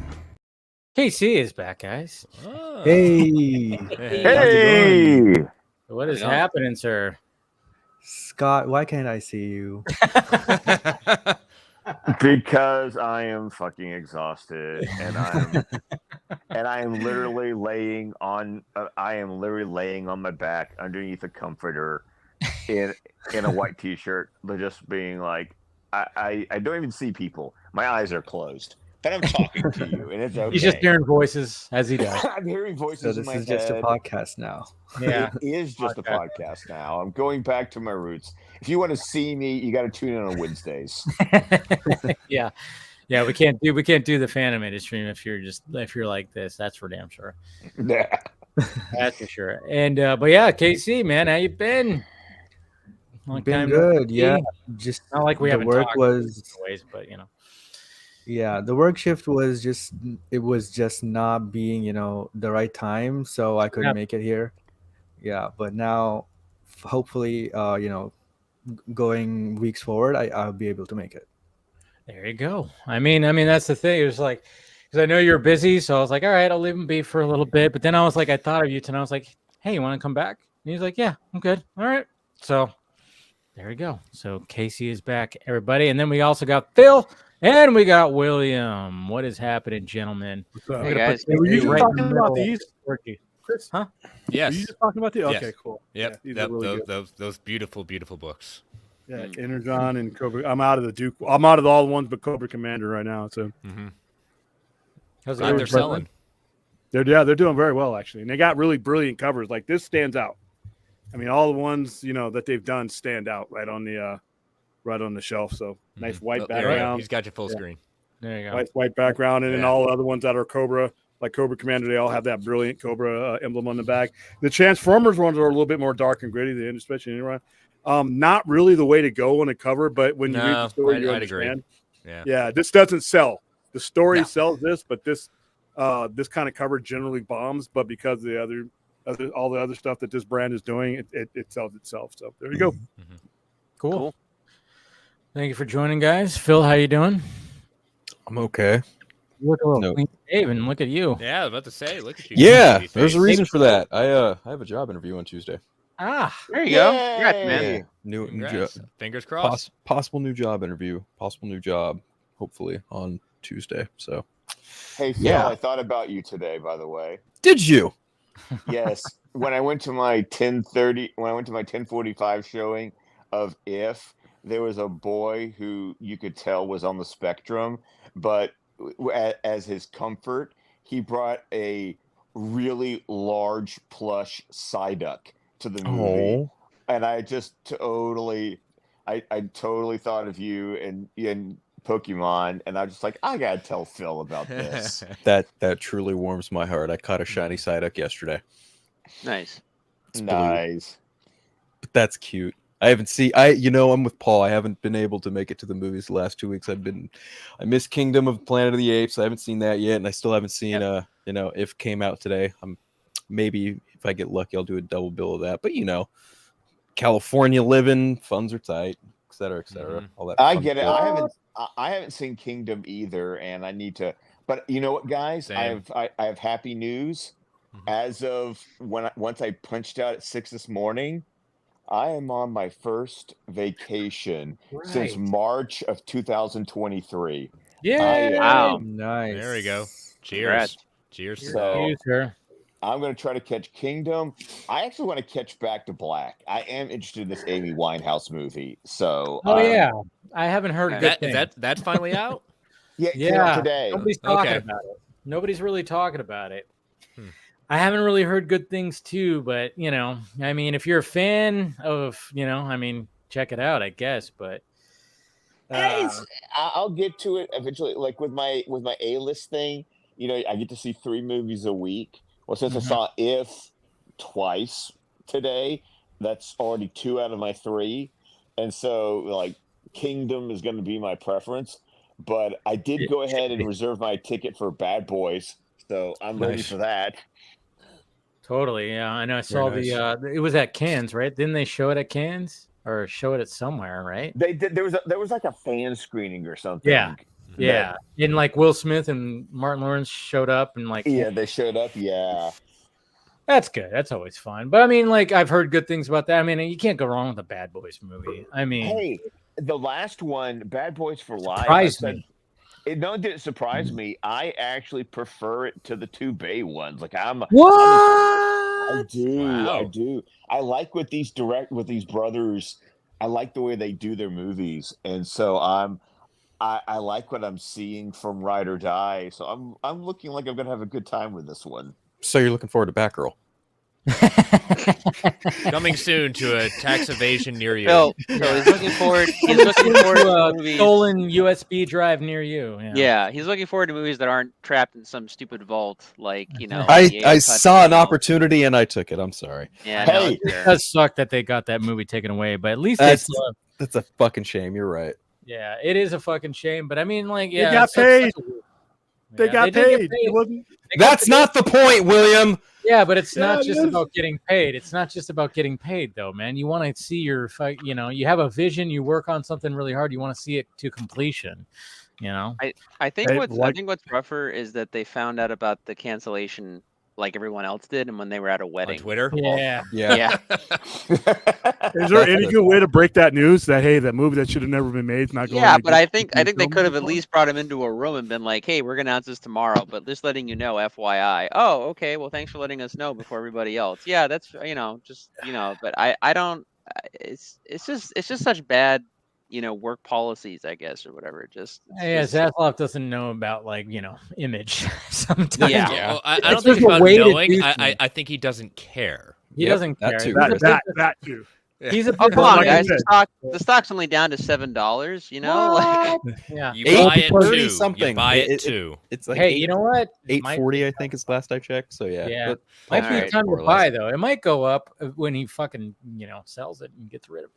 And I don't Yeah, know. It's yeah. just, all I know is if there is a time where he does turn it over and sends it and somebody else takes it over, that would be before that happens. That would be time to buy some stock, and I think I might actually do that for sure. So Not gonna lie, Yeah. I've considered it too. I mean, sometimes, especially if it's as low it is now. I mean, that's Yep. I mean, if it's $7-something right now, that you're getting a fucking bargain, and it can only just go really up from there. To be honest, if especially with things that are coming out in the future. I mean, hoping that Superman might be something good, and then of course the Supergirl thing, hopefully it could boost up that stock price. But yeah, that guy just As a person who owns Or that sell stock, price. neither have one of a those fucking things are hope. gonna. Yeah, neither one of those things are gonna affect the stock price because they're seriously more. I mean, when you read your prospectus, when these things come out, everything that affects the stock price, that movie's not going to do anything for it. There's a whole bunch of other factors that have driven course it down, but- and that's the problem. didn't if they? it was- I was gonna say, didn't they when they released the Superman suit reveal? Didn't the stock dip as well? Yeah. I think it I dipped. remember. Yeah, It did. Okay. Yeah. By the way, that was the worst fucking upfront in my entire history of. let's buying just get stock. right into it then. Who- Fuck yeah. There's Um, theories. Who knew you there's- did movies What at the hell is upfronts? that? There's- You do movies at upfronts now? I missed that one. They There- they do scenes. Yeah. Generally, they do scenes. Generally, and usually it's from shit that's made, not some shit you're hoping that'll do well. But hey. Yeah. there's theories online that that the Superman reveal was actually supposed to be a cover of Empire magazine or something like that, but then that fell through. I don't know what the I didn't know that. if that's legit, but if you look at the framing and you think of it being of a magazine cover, like where That's not a something's happening. magazine cover I would want. Yeah. Oh, I'm not not saying a it's a magazine. good That's a magazine detailed cover. cover. I'm just saying the positioning of where Unless stuff they is made in it the- look in the like a comic book cover somehow, maybe, but the background Maybe. again is But always I the mean, worst pull up any Empire when they're getting their first looks at that point. It's a power pose. It's some power move. It's know. something at that point. I could to your point, I could see that being one of the inside kind of, within the story kind of thing. You're not wrong in that. But if that was considered to be a cover at that point, ooh, that's even a bigger miss.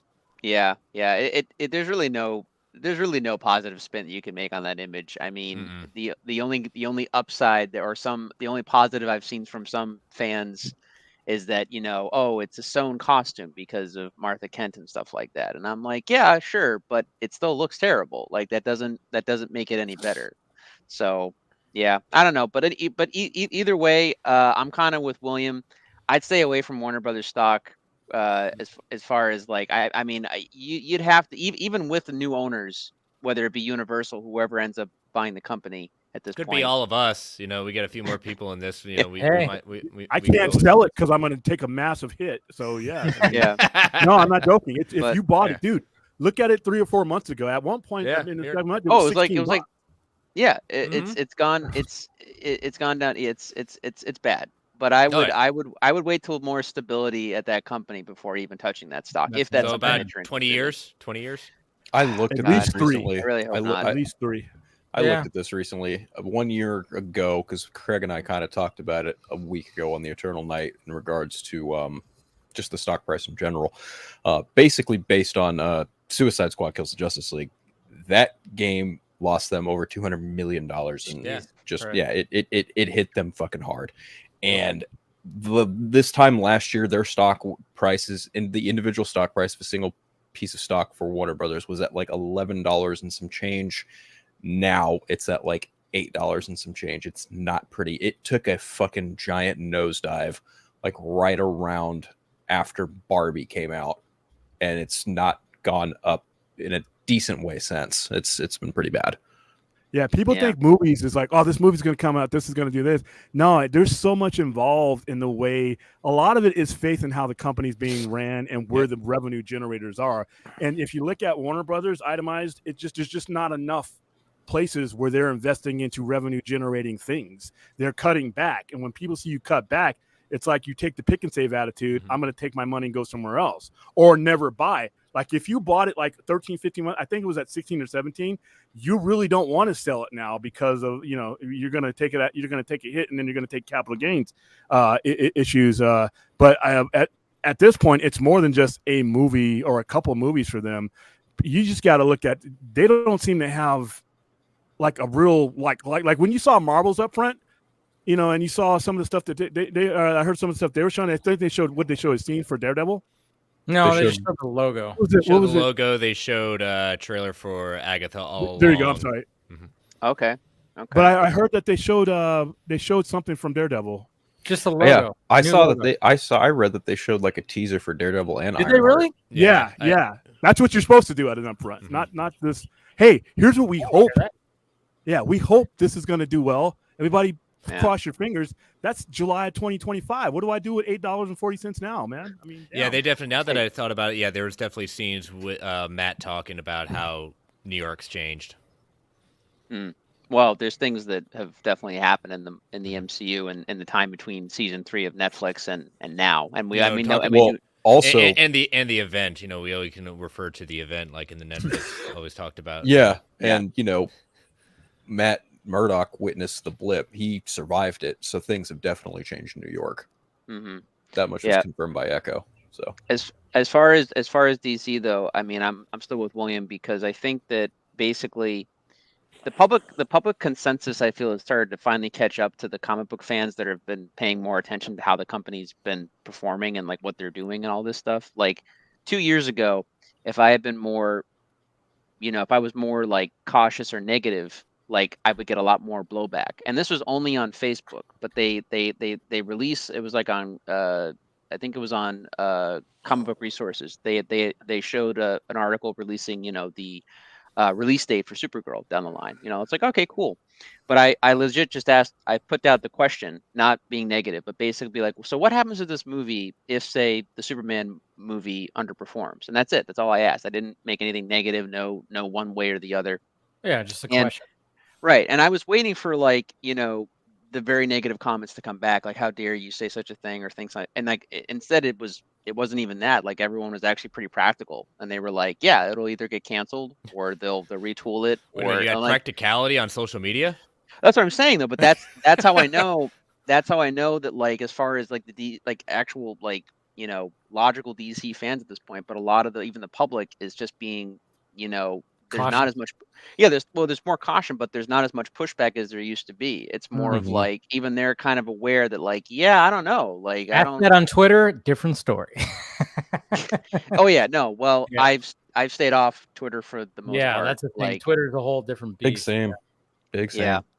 But no, I'm with Phil. Like, I mean, I don't love Meta or Facebook, but Threads is actually pretty tame comparative, like, to what X or Twitter, whatever the fuck you want to call it, has become. Yeah. essentially. Like, just for comparative purposes, the Superman suit reveal.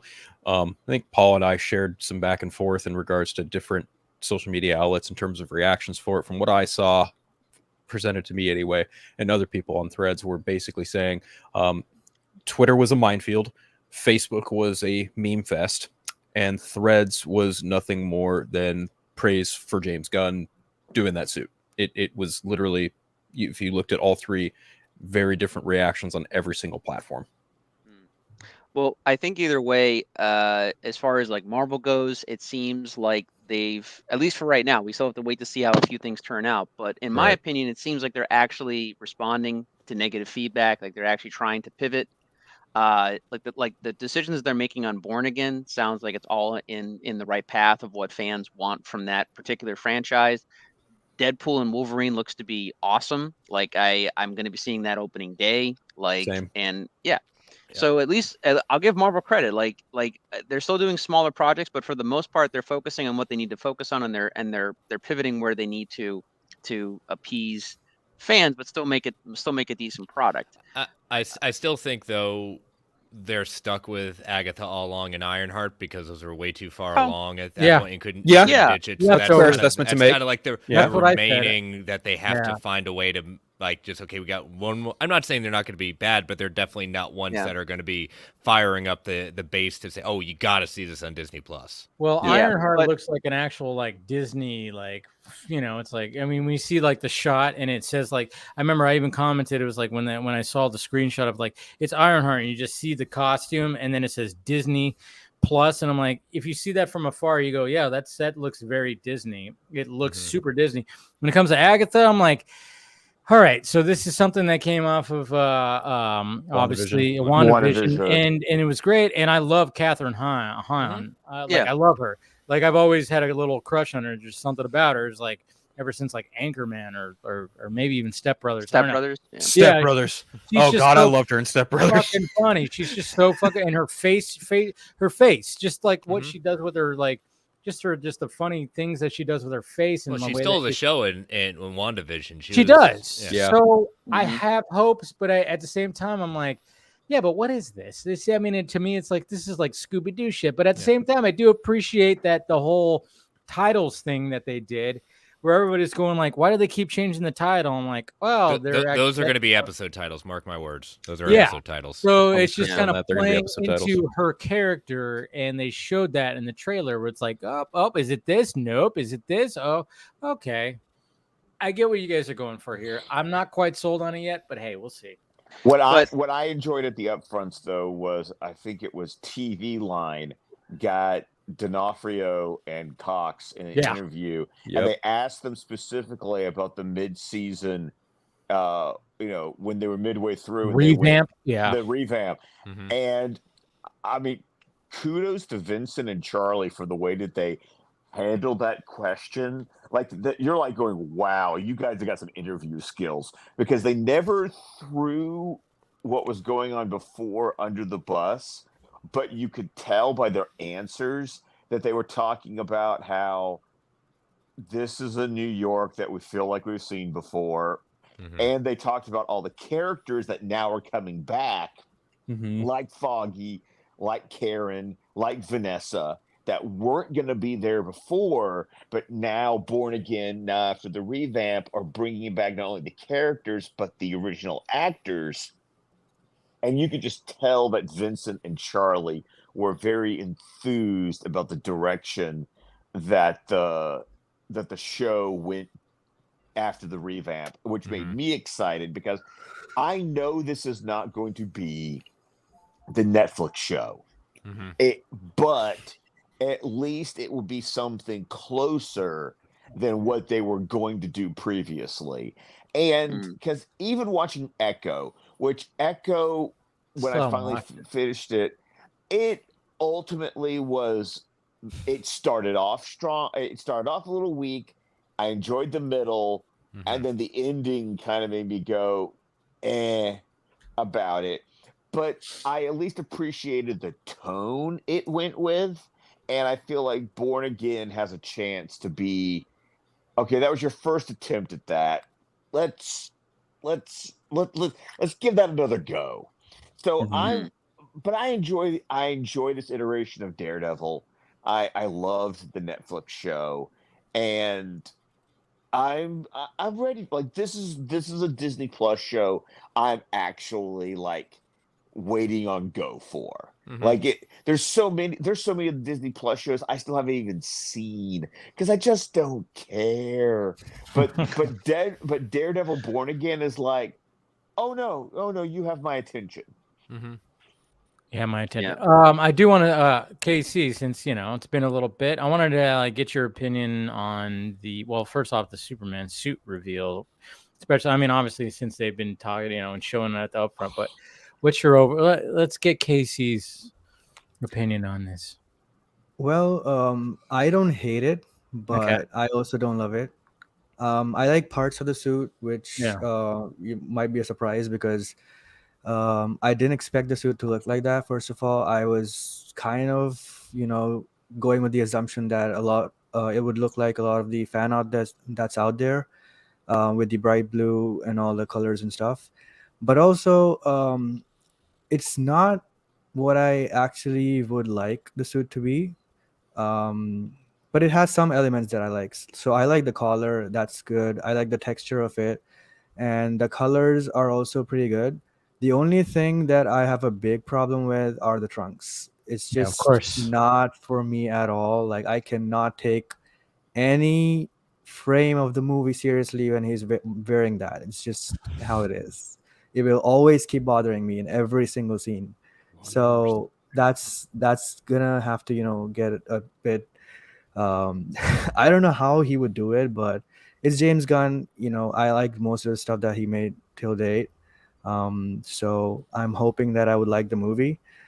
As for the first reveal itself, that was kind of weird because of all the background and the stuff that's happening. But it also kind of gives you an idea of what the movie would be like. That's kind of the first impression that I got from it. It's a James Gunn movie. You would expect a James Gunn Superman movie to look a certain way, and there's a giant floating eyeball in the background shooting laser beams, and that's what you'd get from a James Gunn movie. So that much was, pretty clear from that to me. But I'm just hoping, that I like the movie now, and that depends, I guess, on the trailer. So I guess he still has to have that first impression on me. I'm just gonna let this picture slide because it's some person's photograph that they took it for the first look. So what truly James Gunn made, that would be shown in the first teaser trailer or the trailer. So I'm just waiting for that. That makes sense. No, I mean, I think I kind of feel the same way. Where it's like I don't hate it, I don't love it, and I think it was a misfire. I did want to bring up this. Speaking of art, from Job Huts right here, he made a pretty damn good pretty cool poster right here, and I thought that was actually pretty cool. I mean, I've shown his stuff before, and I But remember it's the movie gonna be like that. I know. See, that's That's the the thing. thing. You're absolutely correct. But at the same time, I'm just kind of going like, looks kind of cool. It's like, all right. So obviously taking off the All-Star Superman kind of covers and whatever the hell, but I just thought that was like cool. Like, all right, maybe they should have done something more like that. Yeah, but... this was something along the lines of more what I was expecting and stuff. Yeah. What I'm more curious about too, because I'm really far behind on it, but I do want to catch up on it. But the Superman and Lois show, me I too. thought that show was going to actually lean more into that type of Superman to a degree. But as the show has gone on, like it got a lot darker, and like Superman's dealing with a lot more of a mixed emotions, dealing with family issues, and I was surprised by the show doing that, and I feel that was them trying to make a more modern Superman in that way too. I guess what I'm so confused about with Gunn is I'm not sure exactly what type of tone he's going to go with. I think if he leans too much into the Donner Reeve years, I think he's going to come off, maybe not necessarily Superman Returns, but something where it's going to be a little bit more like, I want to say, hokey. And I hope he can be smart enough to kind of stay away from that, because I feel that, like, and again, to his audience or his age group, it might be fine. But I feel like if you're trying to get a younger audience, or you're trying to get these younger kids to get into Superman or understand the character in terms of a modern context, I think that it would be better to not lean into it as much. But I don't know. I mean, the movie could surprise me, but yeah. And Paul, To your point, Paul, just a quick side note. If you want to talk about dark for Superman and Lois, wait till you get to the season 3 finale. Yeah, dude. Okay. Man. All right. Well, are you excited for season 4, Scott? I guess I should ask, because that's how far behind I am. I haven't seen. I don't think I am. I'm excited for season 4 because I've enjoyed the show since episode 1. Like, cool. Like Superman and Lois has been a show that I've always enjoyed, but then that finale is when you finally get to really, or I'm not sure if it was the finale. It's been a minute since I watched season 3. But since season 4 is going to trim out some of the supporting characters because they cut the cast for the final season, which is fine because it felt a little overstuffed in season 3. Everyone had to have a storyline, Everyone had to have a storyline, yeah, right. and that's the one detriment season 3 has for me, is that. But this version of Lex Luthor and the fact that he's going to be the primary antagonist for season 4, I'm there. That first introduction to him, he came out, like, I already loved him as an actor at that point, but I was sold. And then when he was cast as it, but you see him intro, oh my god! Now clarify, because I'm a little behind on the CW timeline here. This is also where they start to clarify too that this is a new timeline iteration of Superman. So basically, that's at the end of that was the season 2 the season 2 finale is when they confirmed in like one line of dialogue that we're on a different Earth. Yeah, right. That it's not the John Cryer Lex Luthor. No, it's Michael Cudlitz. It's Michael Cudlitz from The Walking Dead. Which I thought was pretty brilliant, because I mean, as much as I was trying to be like, I like John Cryer, but I wasn't quite buying it. I know some people were saying like, yeah, he's good. I'm like, okay, cool, that's fine. But then when I saw what's his name, I don't even know his Michael Cudlitz. Yeah, I was like, oh, that's a complete. That's like almost an opposite from John Cryer. Michael Cudlitz is a metal Lex Luthor. He's a bruiser. He belongs in a motorcycle gang. There you go. Yeah, Sons of Anarchy. I've seen the beard. It's something that I don't expect from Lex. But look, the way I look at it either way, like I've seen many, just like with Superman or Batman, I've seen many iterations of Lex Luthor. I appreciate the John Cryer iteration or even the Jesse Eisenberg interpretation, because really, I mean, I prefer the more intimidating version, say like the Clancy Brown version, like in the animated series, or I guess I'll see how this biker version does essentially. But as long as you have a guy that is extremely intelligent and considers himself superior to other people, and he brings that across in his performance, that's what you want from Lex. Like, you get that. You get that. Okay, good. Yes. Good. All right. Then we should be golden. I don't have to rewatch season 1. I can just jump in from season 2, right? Because that brother storyline from season 1 really turned me off from that show. It comes back. Yeah. But once again, it's every season is fairly. The story really kind of exists on its own. Now, Chris, would you say that? I mean, there's threads like any TV show, Yeah. but you can really sort of. The only one you don't want to jump in, you really don't want to jump in on season 3 by itself. No, you don't. It's trying to pick up too many threads from the other seasons, but I don't know. It wasn't what I expected it was going to be, and then when I watched it, I was like, I legitimately enjoy this. And like I said, the only thing that was a letdown in season 3 was they were trying to give all the characters something to do, and it just showed that they were like, no, stop doing that. Like, focus on the show is at its best when it focuses on the Kents. Yeah, because the family aspect, that's what makes the show work for me. That's the core. That's the core. I mean, it is the title of the show. It is Superman. It does help, but not just Superman and Lois, but also the boys. Yeah, but but see, I'll say I wasn't a fan of this season's main antagonist at all. Like, really, I can't. It's not even when I say I can't stand the villain of this one.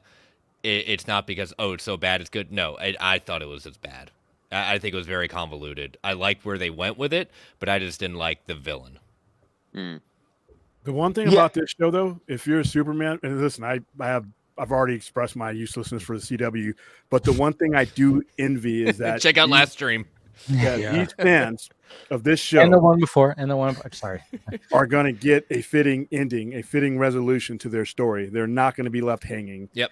And just imagine a DC or a production company that would have taken that attitude and hopefully take that attitude forward. Simple things like not being left hanging go a long way when it comes to consumer faith. And so even though I watched the show and I think it's a good show, it's the best thing that they've ever done. It took them like 15, 16 years to get to someplace. But the one thing that, like I said, once it's over with, they have time to finish their story and to resolve anything, and there's nothing, and that to me in itself is kind of a cool thing. Well, even cool. Adding to that, William, after in the fall when Superman and Lois drops, at that point it concludes. They have done 20 years since Smallville with a CW DC show from Smallville onwards. They have not missed in 20 years. That's impressive. Do you mean? Hold on. To clarify your statement, Chris. When you say miss, do you No, I'm mean just saying. I'm saying they've had a They've DC had a show run. They've They've had a had show. continuity. They've had continuity. I'm not saying they missed in the sense of like it's quality. I'm saying they. Okay, had, I was very confused for a bit. No, but think about I saw everybody's faces. So I was like, I understood what you meant, but when I saw people going, "Wait, what?" and then even William was like, "Huh?" I wasn't trolling William. I knew what he was trying to getting say- at. Yeah. I knew what Chris was saying. Because think about how like all the gaps we've had on the movie side. That's actually been something like if you know, as a DC fan, you've had at least ongoing content for 20 some odd years Of varying quality. Because there's even shows that I have not even finished. Like even I didn't watch all of it because I even went, nope, I don't have time for this right now. Naomi. Dude, Damn. I watched Oh, the God. I watched the first episode and that was it. Yep. Same. I mean, That was it. even Ray, bless him, even Ray punched out, and I'm like, dude. You'd have a better time watching Inhumans. Oh Wow. God. And I watched Inhumans. Inhumans. I've And watched Inhumans too. Yeah. The entirety of it. It was skipped- unfortunately something I saw. I skipped Naomi purely for the fact that, like, the way It I looked like shit. gauge.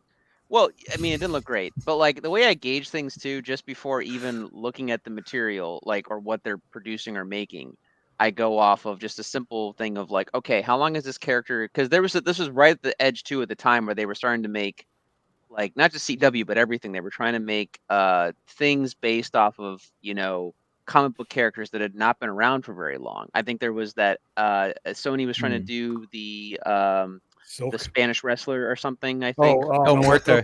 El Muerto. Muerto. Right. But Naomi, now I had actually read the 6-issue miniseries by Bendis, and it was fine. It did a good job. It was a decent story. It was one of the better things that Bendis had done at DC, which isn't saying a lot. That's But- surprising. That's not a high bar there, Paul. And Right, exactly. We put It's not. better at a sense of like a scale of 1 and 1.1. Yes, but regardless, I liked the miniseries. But even I, being a DC fan, was like, this character has 6 issues and some stuff that she's doing in Justice League. This character does not have a story. This character has an origin at best. What are they going to do for the show? And then when it was like the announced CW, I was like, oh God, that's not going to end well. And luckily I was right. But like, I'm glad Ray Porter got work, but at the same time, at what cost? That's the real I know, question. right? I still remember that clip of her, like when she first The flying.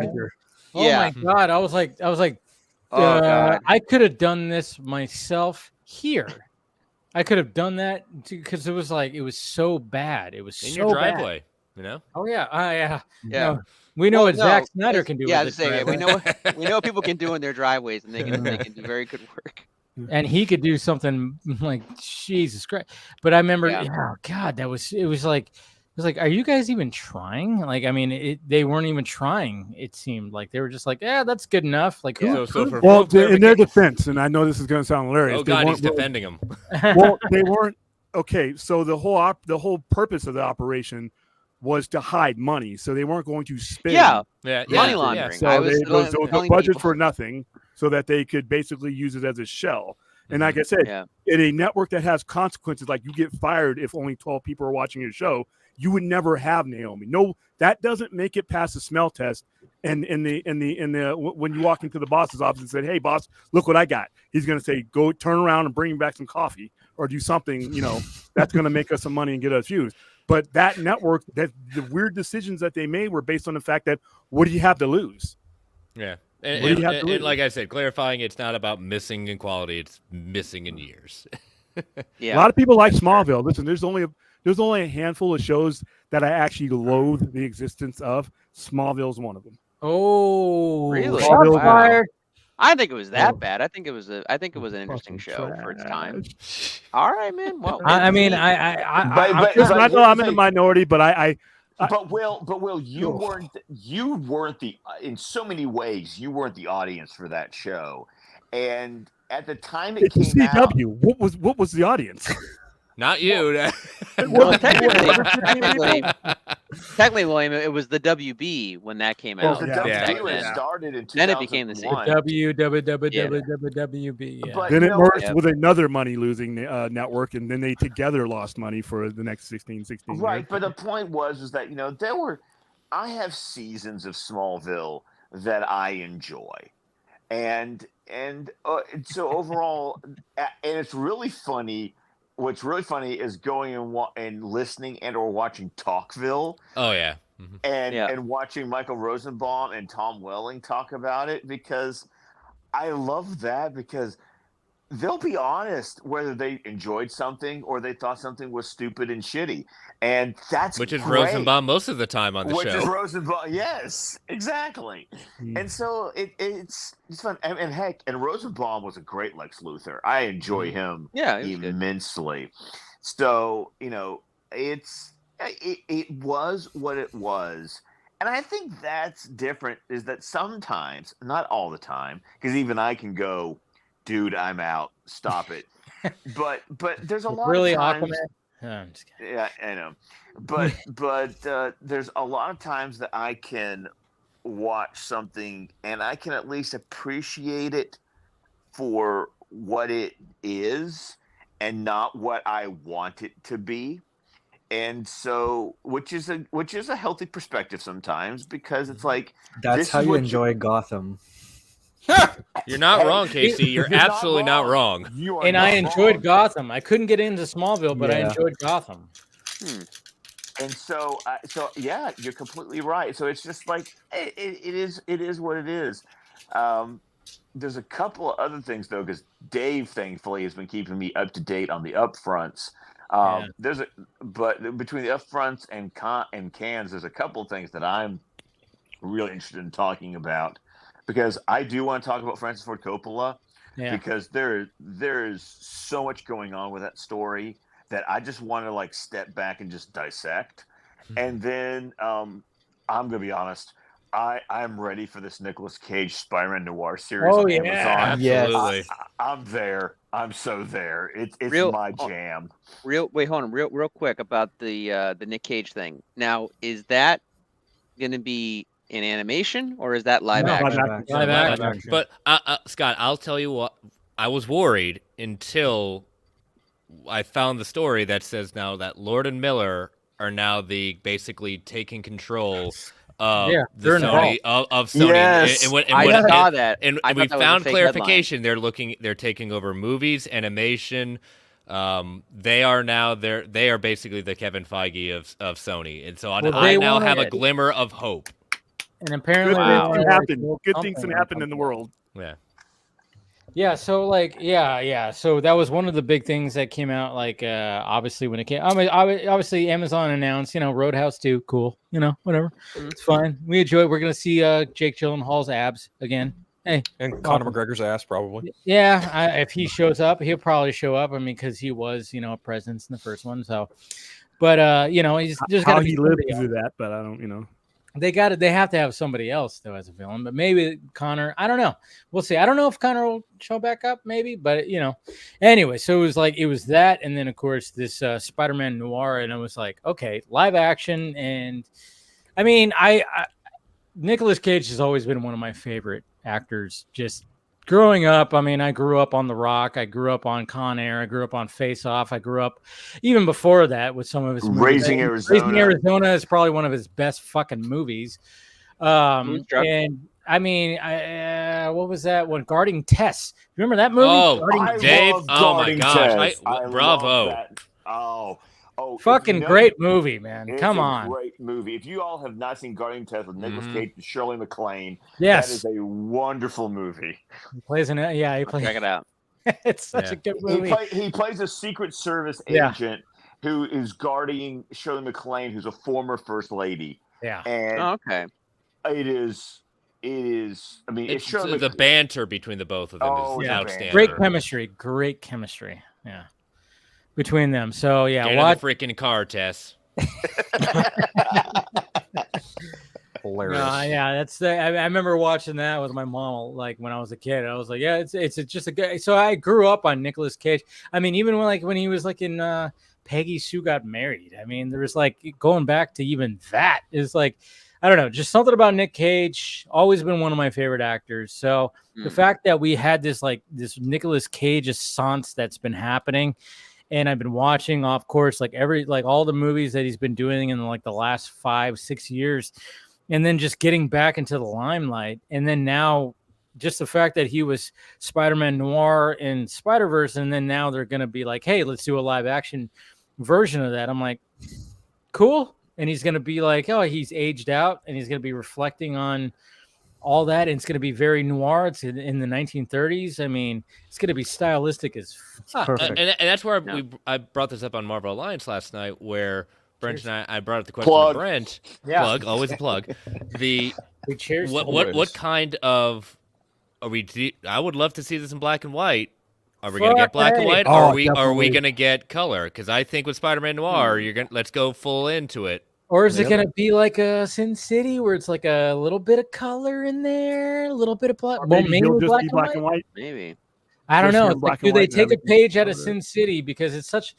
Sin City was such a fucking. Sin City was an amazing movie. It was a lightning in a bottle kind of situation because obviously it took a while for the sequel to come out. Sequel is not that bad.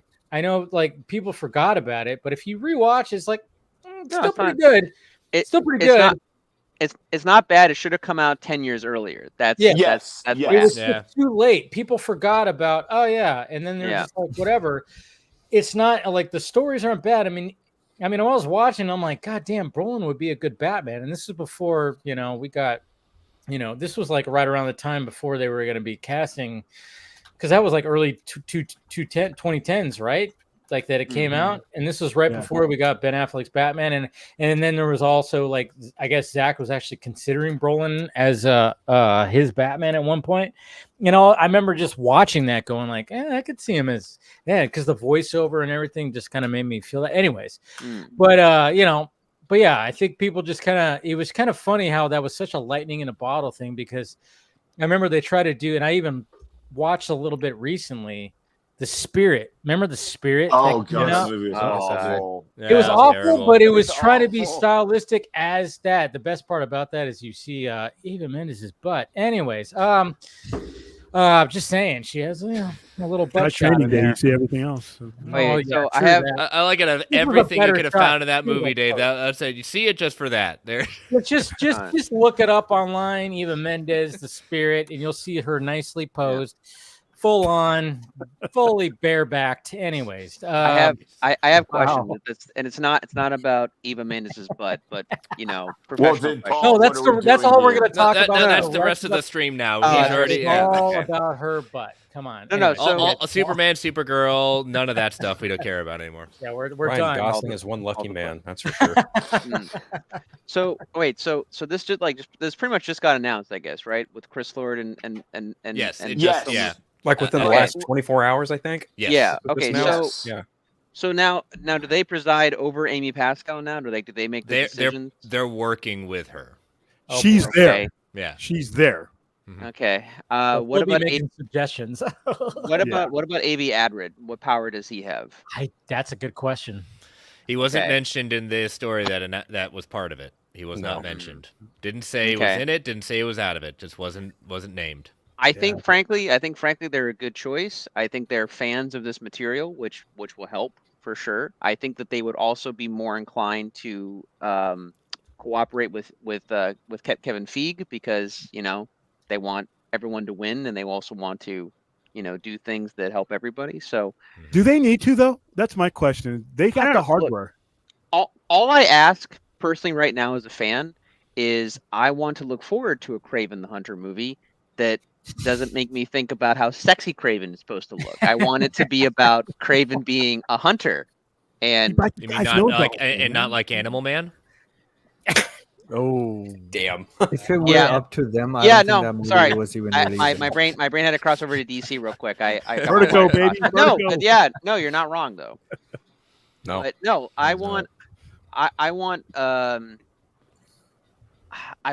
a serious Carnage movie that's not Woody Harrelson running around and doing just I With a carrot top wanted haircut. Yeah. natural Yeah. born killer. I You mean wanted Venom- PG-13 Natural Born Killers? Because that was. Ah. Yeah, he's not wrong. He's not wrong. So yeah, I mean, let's just hope for right now. I'm not talking MCU or multiverse or any of that shit. Just make solid Marvel movies or whatever, like a Madam Web movie that actually stars a woman that's Number in her one on 60s. Netflix. Yeah, is it Okay. number one on Netflix? It's number one on Don't Netflix. say that, I'm, AC. I'm hoping Because I'm of hoping curiosity. Sony looks at that and goes, "Oh, maybe we should put this in theaters again, like we did with Morbius, and let this blow up in their face one more fucking time." Hey, No. they came out in the That would- black. I can't laugh at them. I can laugh at Zaslav squirting around for change and his $20 billion debt. God. They came out in the black and they sold this to Netflix, so they made money on top of money off of an awful movie. No. They did not come out in the black on this. Yes, Not they with did. Adam Webb. No, they did not. They did. No, they Cost- didn't. It was $100 million in production cost, right? Pulled in $100 million. Plus, before it was even out there, they had already sold it to 2 other streamers, and they didn't See, that's spend the any. thing. They didn't spend any ad budget on that because we didn't get shit for that movie. Okay. Again, okay. So, William, you have talked about this, and I've even expressed this, like even talking about it too. Is like Sony, when it comes to their Spideyverse, it's like, first off, they don't have a streaming service, Mm-mm. so they could just sell it off. They sold don't it have to put it twice. on their shit. Yeah. So they can sell it off. So they can make these cheap movies and just kind of be like, meh, all right. So that's it. And it's almost like the bad press helps it, because when they sell it off to Netflix, and then like what Casey said, who just, I don't know what happened. But what Casey said, it blew up on Netflix because everybody's going, okay, I didn't see this in theaters, and obviously it bombed in theaters, but everybody's curious of like, because they saw the bad word of mouth. Yeah, so now we're gonna like sit there and watch it on Netflix, and then it's gonna be trending on Netflix probably for a couple of weeks, just to see how bad it actually is. And I've even seen people on my timeline who didn't see it in theaters that go, "Oh yeah, I watched Madam Web. It's just as bad as people said." And it's like, okay, but you got the view that Netflix wanted. I mean, it's a weird. Sony got their money they didn't deserve, because don't forget It's a weird PVOD. People bought that dreck of a movie on PVOD. I can't explain why, but when you look at what they spent on these movies and what they got back, they're in the black. They don't deserve to be. I don't agree with that. I don't think they're in the black. Well, at do all. the math. Do the math. I am doing the math. They're not in the black, Chief. I don't care what you say. So, I mean, it's there. no, It's not even my opinion. It's there. Show me numbers from PVOD then, please. Okay, Guys, so let's if you just look at what they made alone, just what it cost, they broke even just at the box office. That's okay. Breaking even isn't getting in the black, my guy. They already had the deal in place to sell Netflix and sell to Netflix when they do that, and then go to Disney Plus and their PVOD. So anything above that, which you can clearly see at 100 even break even, that's black. That's just math. That ain't me. That's not in the black. That's no. I think You're also forgetting another important part. Why it's number one? It's because of the first reason why everyone was curious to see this movie in the first place. It's Sydney Sweeney and Dakota Johnson. Well, yeah, and It's just them two. Yeah. All the horny stuff gets to number one on Netflix. It happens all the time. Which was funny, Casey, because there's nothing horny in the movie. I know, but just covered Hey, up. there's not even Spider-Man in the movie. people who are not keeping up with all this stuff don't know that. They're just seeing those two names and it's get promoted on Netflix as a new thing, and they're just clicking play. Yeah. But I mean, like it's yeah. I mean, but that's the thing. There's the curiosity factor. It's a lot of weird things, and again, like I'm not even saying that William or Phil like who's right, because I don't know who's right. But at the same time, I understand what William is saying, because it's like they made this movie, and obviously what they report with the budget, that's always it's always lower than what the budget always actually is. But then at the same time, when the logistics of like selling to a streaming service and doing all that stuff, and like who's getting bang for the buck, I mean, obviously Netflix is happy because everybody's going like, oh, Madam Web, I heard this was really bad, and it's got Sydney Sweeney, like you said, the horny aspect, there's got that part, and then of course just people saying like, hey, I heard this was like so bad, let's watch it. And there's so many people going, hey, let's fucking have a party or like a little kickback, and let's drink and have shots of how bad this is, or let's take some fucking mushrooms and be like, let's see how bad this is. And that's how the entire Sony's Marvel universe operates. That seems like what all they're the banking time. on. This is what I did. Like when William was talking about this, I'm like, yeah, I could see how they're banking on just bad. They're like going for the low quality B-roll superhero genre of this, because yeah, there's a market. There's a market for everything. There's a market for like just like every aspect of everything when it comes to this business. And if Sony is like going, yeah, we can't make this, so let's just go to this and let's just make it as cheesy and corny as possible, and people are gonna fucking, the bad word of mouth is just gonna drive people to it. I don't know. There's like a whole thing, so I can actually kind of believe, but as fact, when it comes to numbers, Phil, like you were saying, I don't know. Like I don't know. Like that, I mean, it could very still well be in the red, but at the same time, it still could be where it is not that. I don't know. It's such a weird fucking thing. They kind of also have a style of their own, they always kind of look like the early 2000s. Yeah. They do always look like the early Yes. 2000s. Yes. So people do You know what like they that look like? sometimes. Hey, Casey, you know what they always remind me of? Sony Marvel movies always remind me, with the exception maybe of the X-Men, of Fox Marvel movies. Yeah. Like go back and look at Ghost Rider and Daredevil and Elektra. Yeah. Yep. Oh God. going back to Nicolas Cage, and he was wearing that fucking headpiece, that hairpiece. I was like, Jesus Christ, look at that. He's got a full head of hair in a dumpster. Oh, man. Yeah. And then, of course, speaking of Eva Mendes again, geez. I mean, you had her, That's and right. her skin was glowing. Her skin was glowing in that movie, man.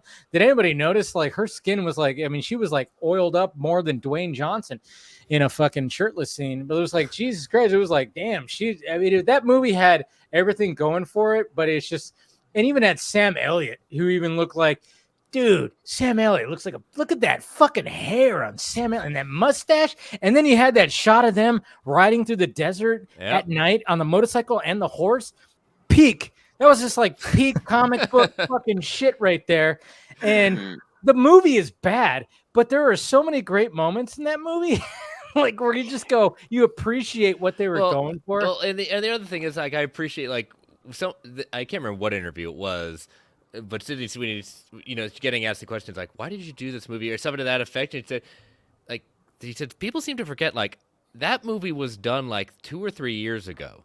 Yeah. Like when it gave her a package deal. Yeah, and so that was the point. That's exactly the point. She was bringing up saying, like, I did this so that I could get that package deal and start use it as leverage to do things that I wanted to do. So, and it seemed to forget in Hollywood, like I was still new during that time. And I appreciate her saying, like, there's a reason Method to Madness. I didn't go out to make a bad movie. I made out to help my career. And what happened is that I saw the same interview because people look at her and she's blonde and she's got great tits and that's all they see. But she is actually like a good actress. She's very savvy.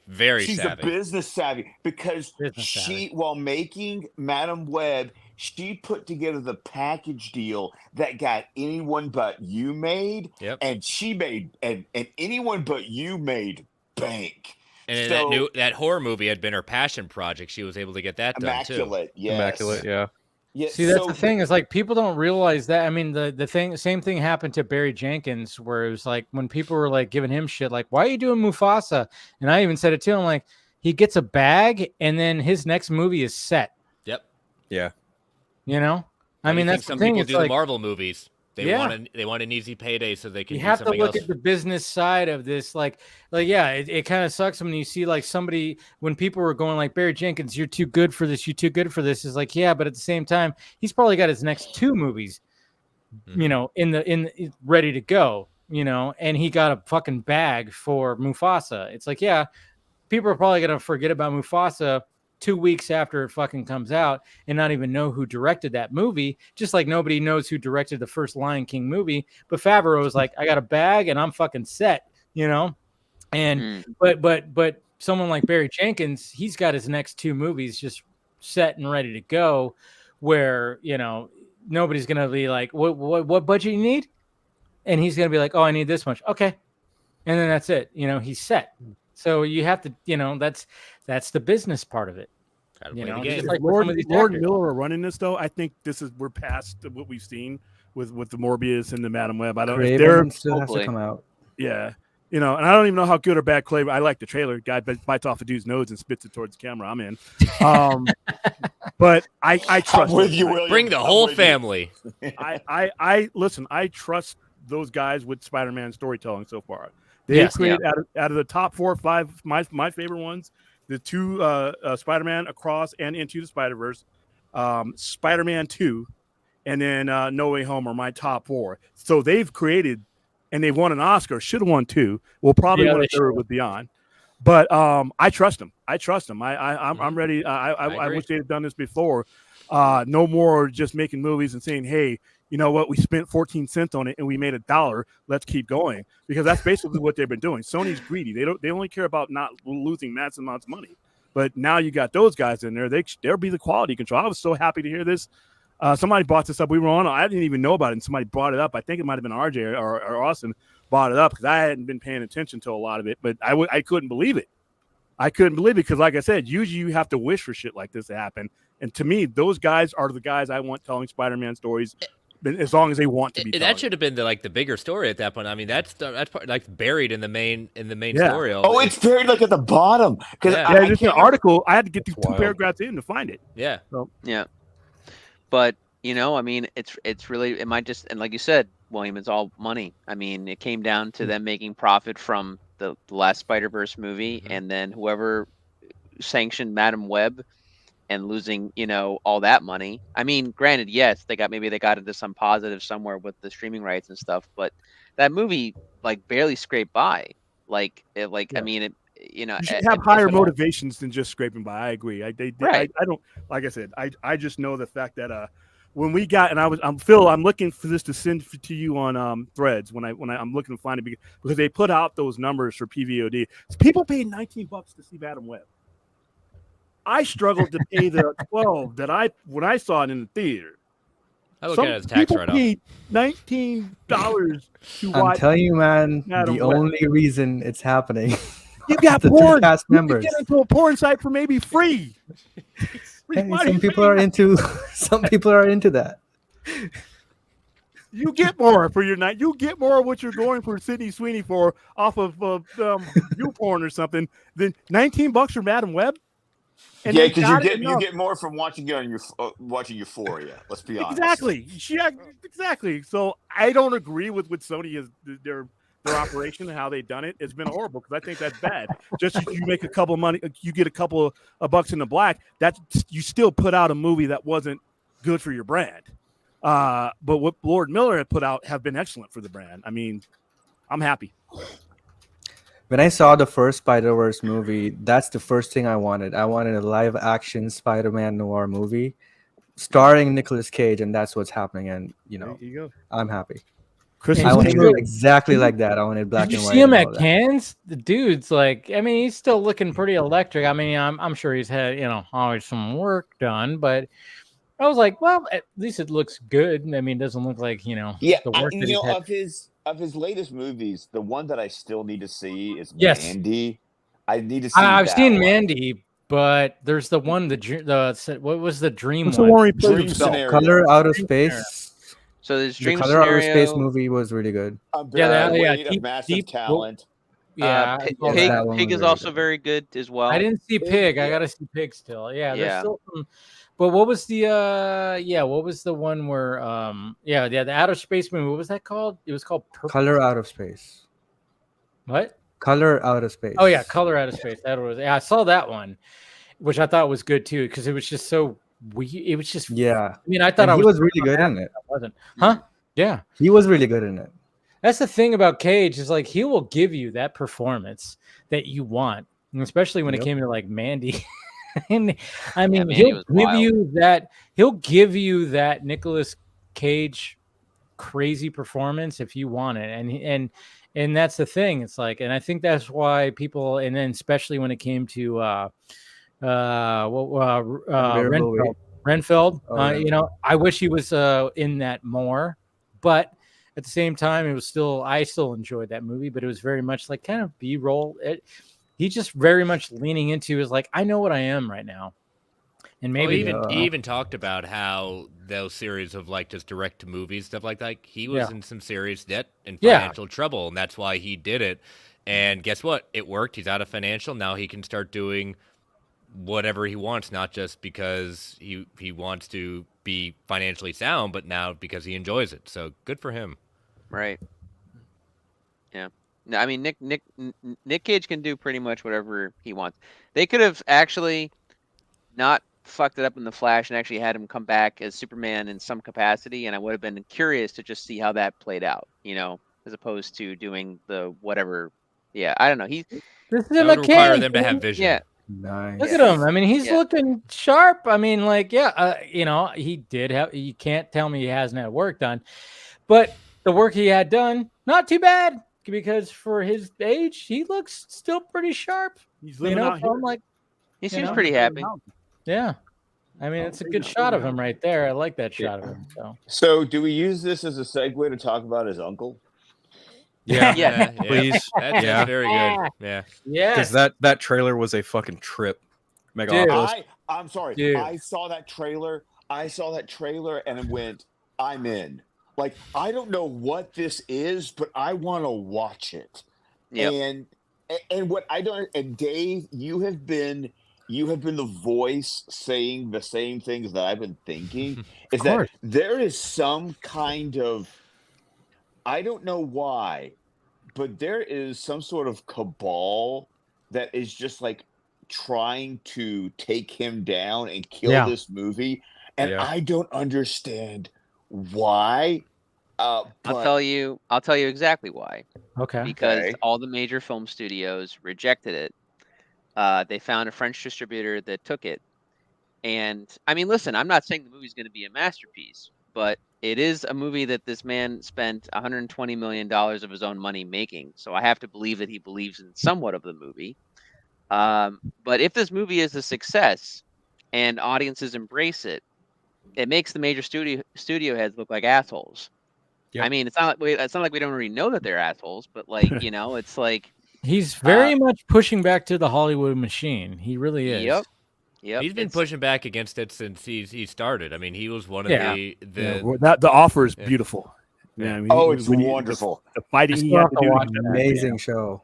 That's what. You haven't watched that yet, Dave? Oh, I haven't watched it. Scott has always been telling me to do that. I have a new respect for Godfather after watching that, and I already had the utmost respect for that all-time great. He's been a renegade since day one. Yeah, that's the thing. It's like people fail to remember, like Apocalypse Now, and like all his movies have been like the behind the scenes have been like a fucking shit show, and then all of a sudden he turns up as like, oh, well, he's now got, you know, I mean, he's especially those two movies. They were like the struggle that he went to making those movies. They ended up being like iconic fucking pieces of fucking film that people always talk about and are talking about to this day. And it's like, maybe here's where I'll even push back against what they're saying. It's like, what's the difference between what he's doing and an independent filmper? Just because he's the name and he is who he is at that point? Yep. I mean, what's the difference? Because he's the name. Because he's the name. That's what it is. Nobody knows who the indie is. They know who Francis Ford Coppola is. So, but he's been a renegade forever. So why should this change what people think? Because this structure is built on precedent. Whenever you do something outside of precedent, any type of thing like this, it erodes away the power that these guys have. They are the ones, the pundits and critics are the ones for a long time who give the thumbs up or thumbs down, or whether something lives or dies. And anything that takes away from that takes away from their leverage, especially when it's a guy, an Academy Award winner, a legendary director like that. That doesn't, you know, they want to be the ones to decide whether something is, you know, gets scared today. And he totally scared. They're totally scared. Yeah. And if this movie ends up being like, and it might be because the discourse of this movie is, I mean, it's hyping me up.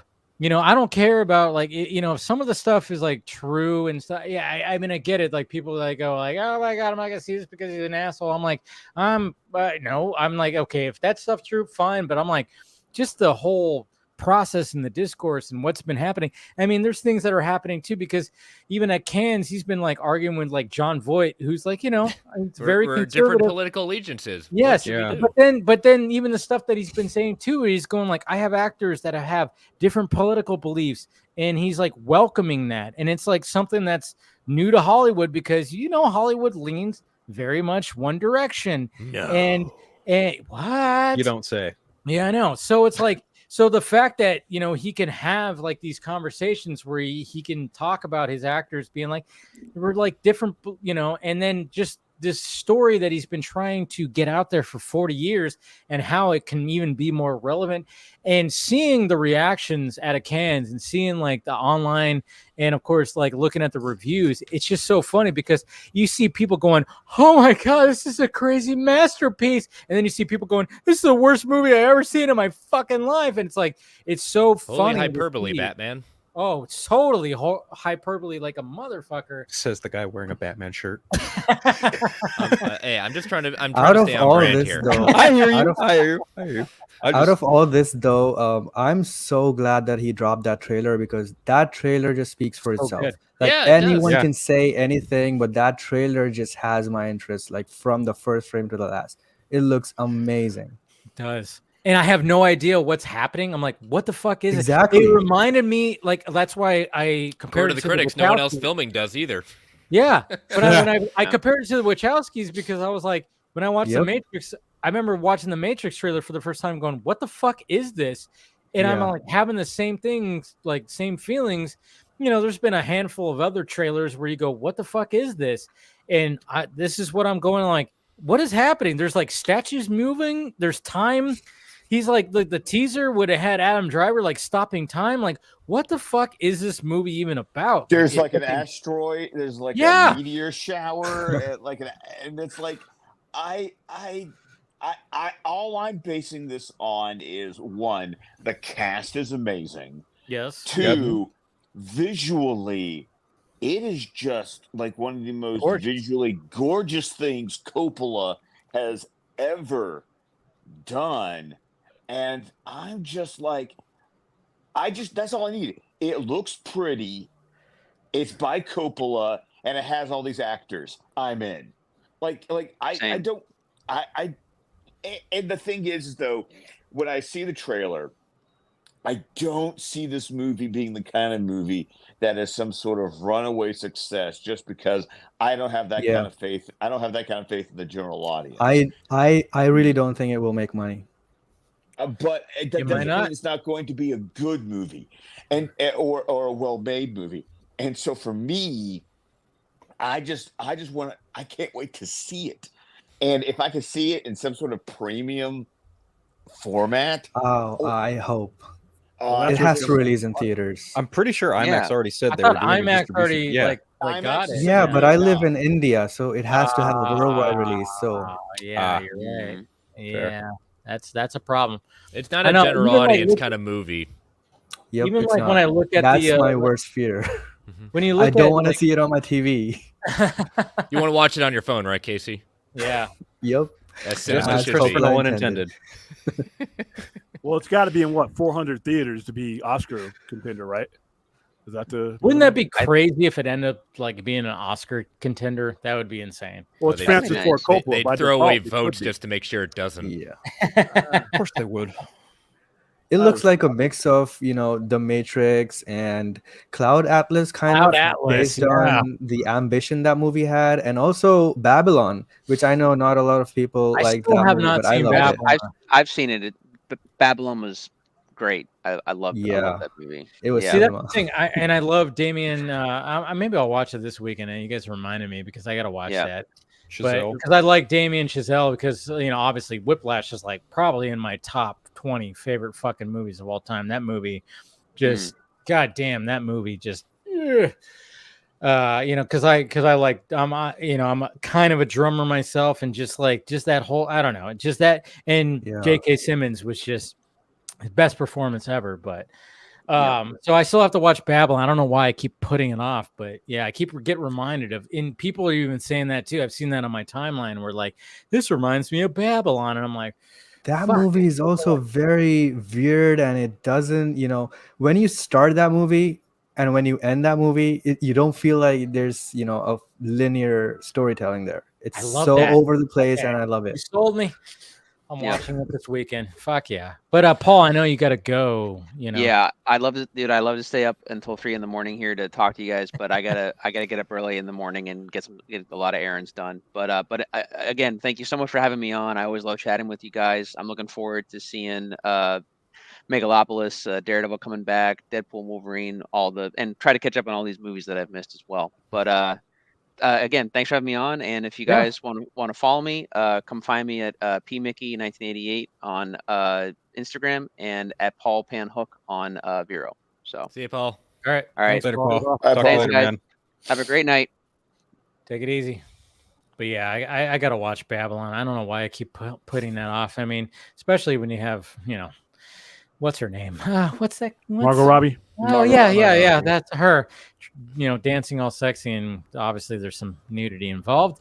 But, it's like one of those things where it's like, I don't know why I've pushed that thing. It's on it's on what, Amazon? It's on one of the streaming services. It was on Peacock for a little bit. I don't know where it is now. I don't know. Even if I have to rent it, I will, because I keep keep pushing it off. But yeah, this movie is, when he dropped the teaser trailer, I was like, okay, this is what it's about. Okay, this is some kind of weird. Okay, got time travel elements in it. Yeah, man.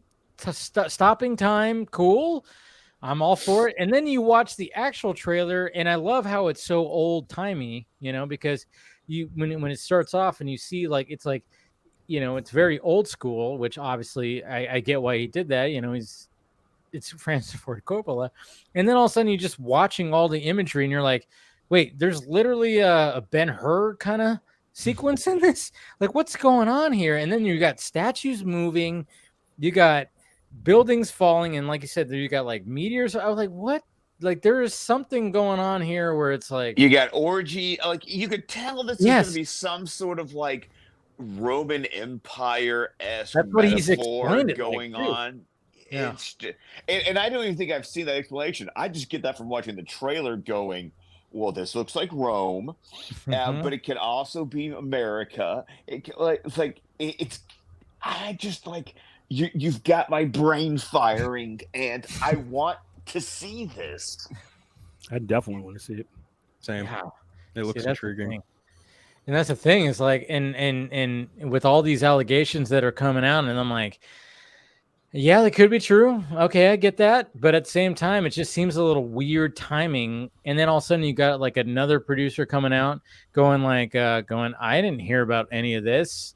Or he And- offers a different perspective on what because that crew member. Now, correct me if I'm wrong, because I didn't dive too much into it, because it just felt like a lot of slander being thrown around. But was the Guardian article just a single crew member? Yes. Okay. So you've got a single crew member giving this laundry list of everything that could possibly sound awful.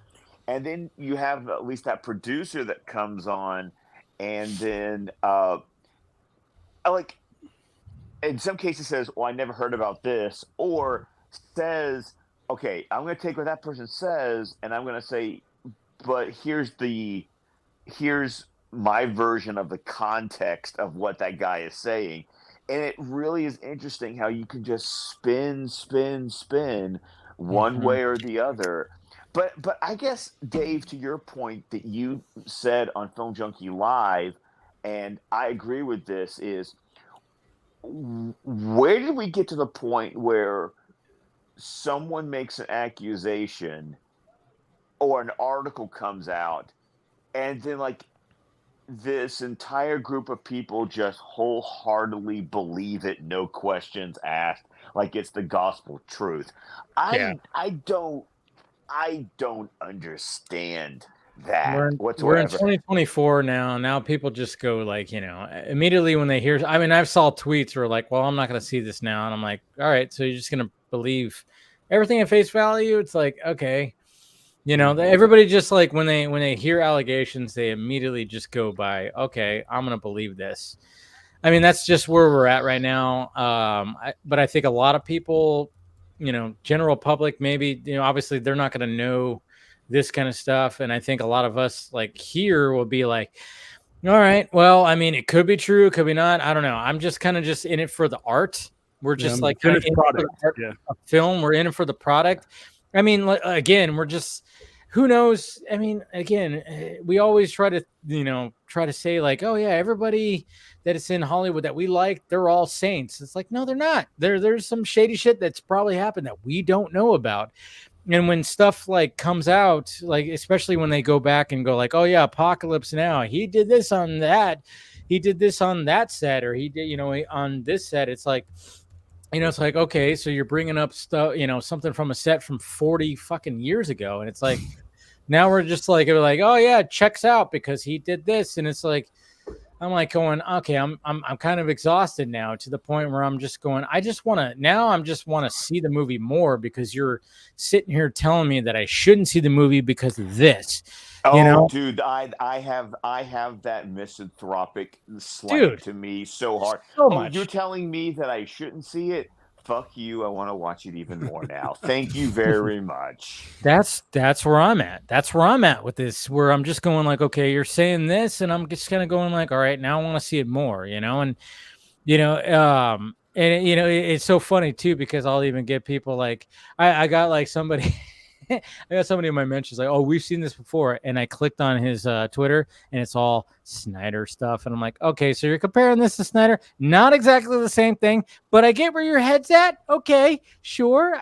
But at the same time, I had to call him out. I'm like, dude, it's not like Snyder. This is like a whole thing. Snyder didn't even get accused for like these allegations. And this is a whole kind of thing, a whole different kind of thing. But I'm like, I always kind of like find it funny when certain people of like a group just like go like try to compare it to this. I'm like, no, that was a different thing. This is a way different thing right here.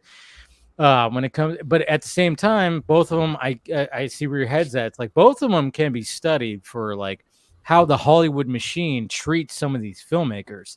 You know, it's like this with Zack Snyder and the Snyder Cut. That's going to be studied in film schools for sure. I want this. It seems like this is also going to be studied as well. Well, this seems like the kind of movie that you end up writing books about. Yes.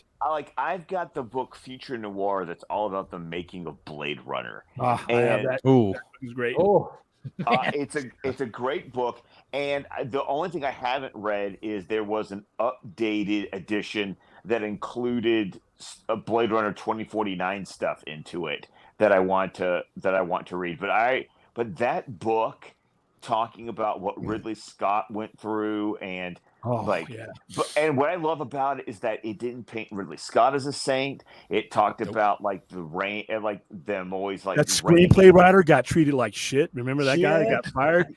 Oh man, how Harrison Ford and Ridley Scott just bumped heads. And Alan Ladd, because remember they didn't want the voiceover. Yeah, Ridley Scott didn't want the voiceover. And neither did the voiceover.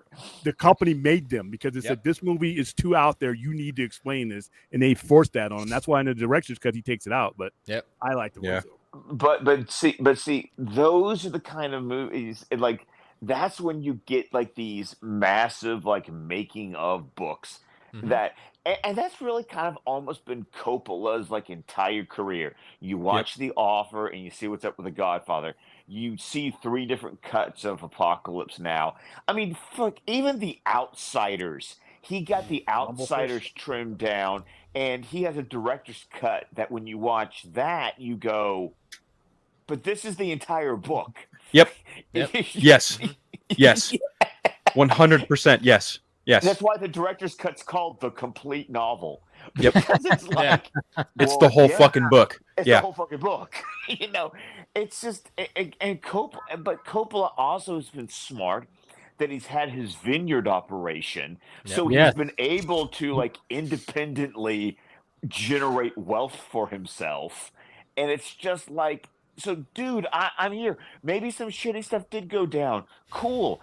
But when we talk about how the sausage was made, this is going to make a good story.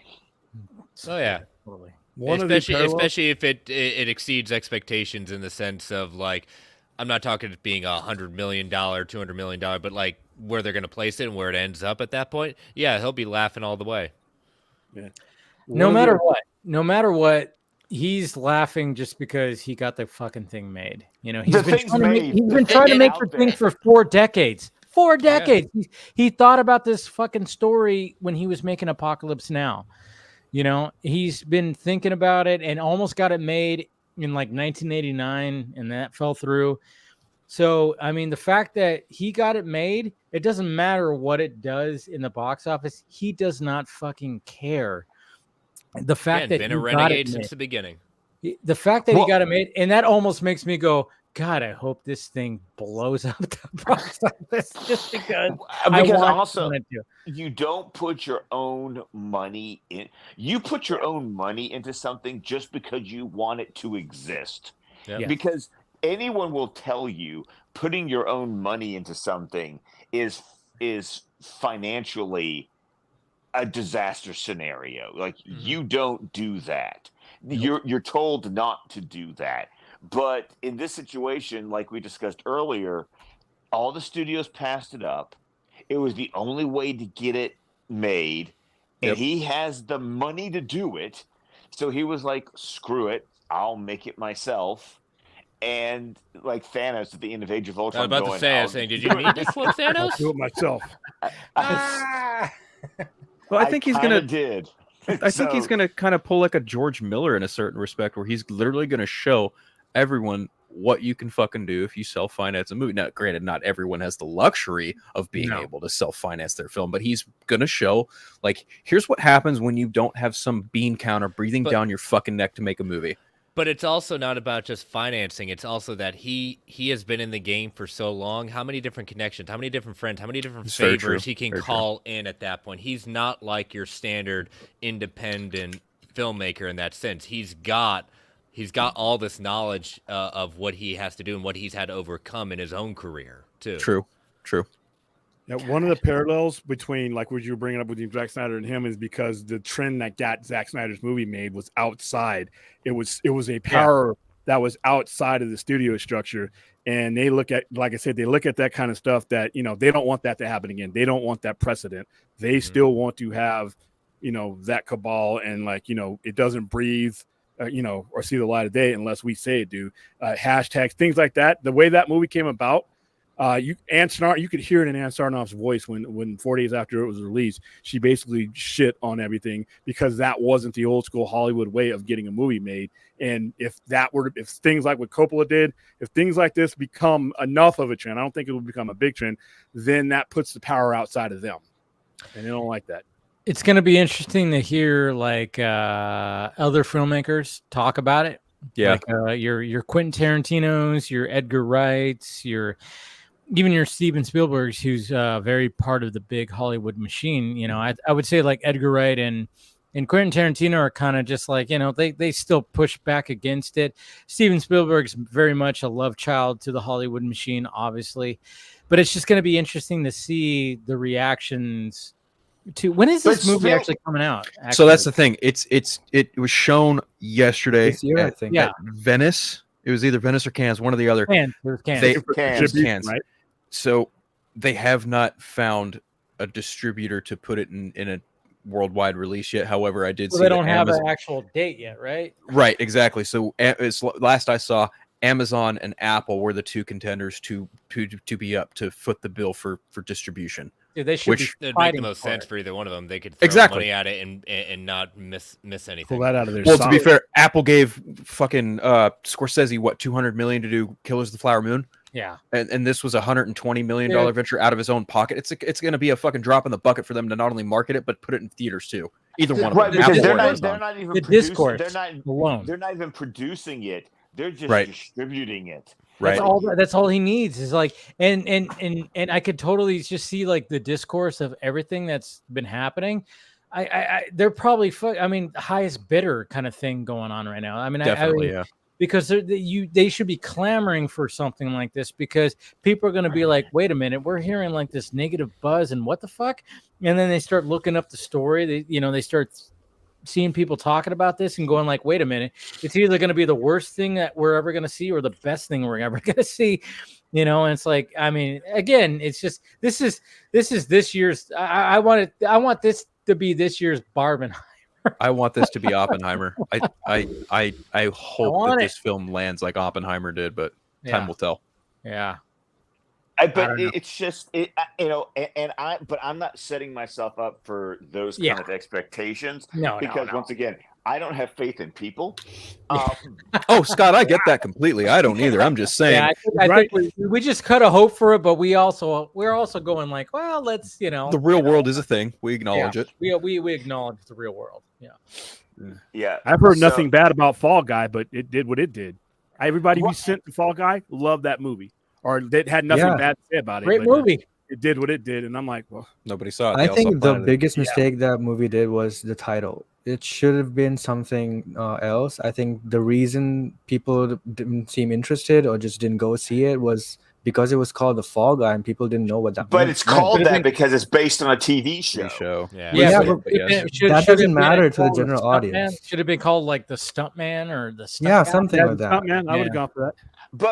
But also, however, I get what Casey's saying, but also the way the plot's written, it makes the title. Oh, I know. something. I love the title for that matter. Like, it has a double meaning within the movie itself. I love that, but it's just not something that the general audience would be interested in. just hearing, you know what, the Fall Guy, what is it? Like, Yeah, but it's so weird because, like, you know, I was That's a great thinking, movie. like, you have the two leads are from Barbenheimer. So I was like, Right. yeah, just lean into that. And they did to right. a portion to it. Like Saturday Night Live, they did.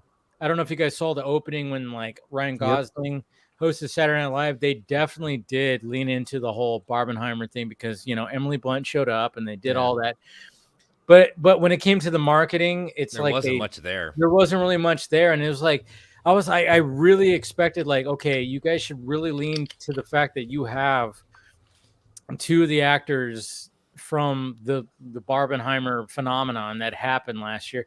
But at the same time, it's just we're in such a weird thing now where I mean, Quentin Tarantino had it right, where it's like you don't have movie stars anymore. You just really don't. I mean, Ryan Gosling at the top of his game and stuff like that couldn't sell this movie. I mean, it's like you have The a cover interviews where with both he's of like, them have been great, though. yeah, and you have a cover with like him like standing there with like short sleeves, muscles, and explosions in the background. You have Emily Blunt who's like holding on to him. It's like classic, like almost like an 80s, 90s fucking action For everyone. Yeah. I feel like the Fall Guy should have debuted in the fall. Yeah. Nice. Heyo. Zing! Just kidding. Zinger. Phil's here all week, ladies and gentlemen. All week. Most of Tip the your time. waitress. But yeah, because the point is like that's a fun movie. Like all the people who say, "I just want to watch a movie and go have a good time. I want to go have a fun." It time." has everything. It has everything. It's just fun. Yeah. And I don't understand. It's like why I know. is it so hard But for but you? It'll be on but, streaming but in here's 3 the- weeks. here's the Not a thing. bad word. Fun is But not a bad word. It's not here. even about that it's fun. It's just Not anymore. no. Yeah. Well, it's about like why should I see that in the theater? 3 weeks it'll be on streaming. Like what It's what an about what? action rom-com. Like both men and But- women can go see it. That's But the that's thing. what Fun I'm date trying to say, movie. Casey. Like it's not the film that the general audience says, "Oh, I want to see that." Right. Like, I should wait. That you're not wrong. It's just like why that movie, Right. Let's face it, it's the economy. and that goes back to the economy marketing. is part of it. It goes Like, absolutely and back to the marketing. economy is a part of True. it too, because Yes. again, going to the movie theater is It's now like going expensive. to an amusement park. Like if you're gonna take a True that. family to an amusement to a movie theater, it's like you know, you 125 can't- for a family of 4. it's Scott, so I know much- that pain. Yeah, and I know you guys know this pain, and it's like that's the thing. It's like you have to pick and choose what, but it is funny because we have this Deadpool and Wolverine movie, and that's not a family film.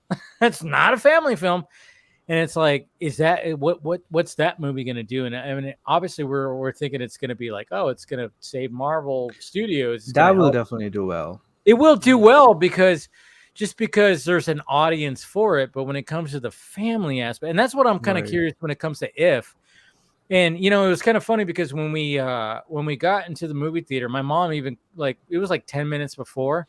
Mhm. And okay, so this is another gripe. Oh, I got another gripe when it comes to movie mean- theaters too.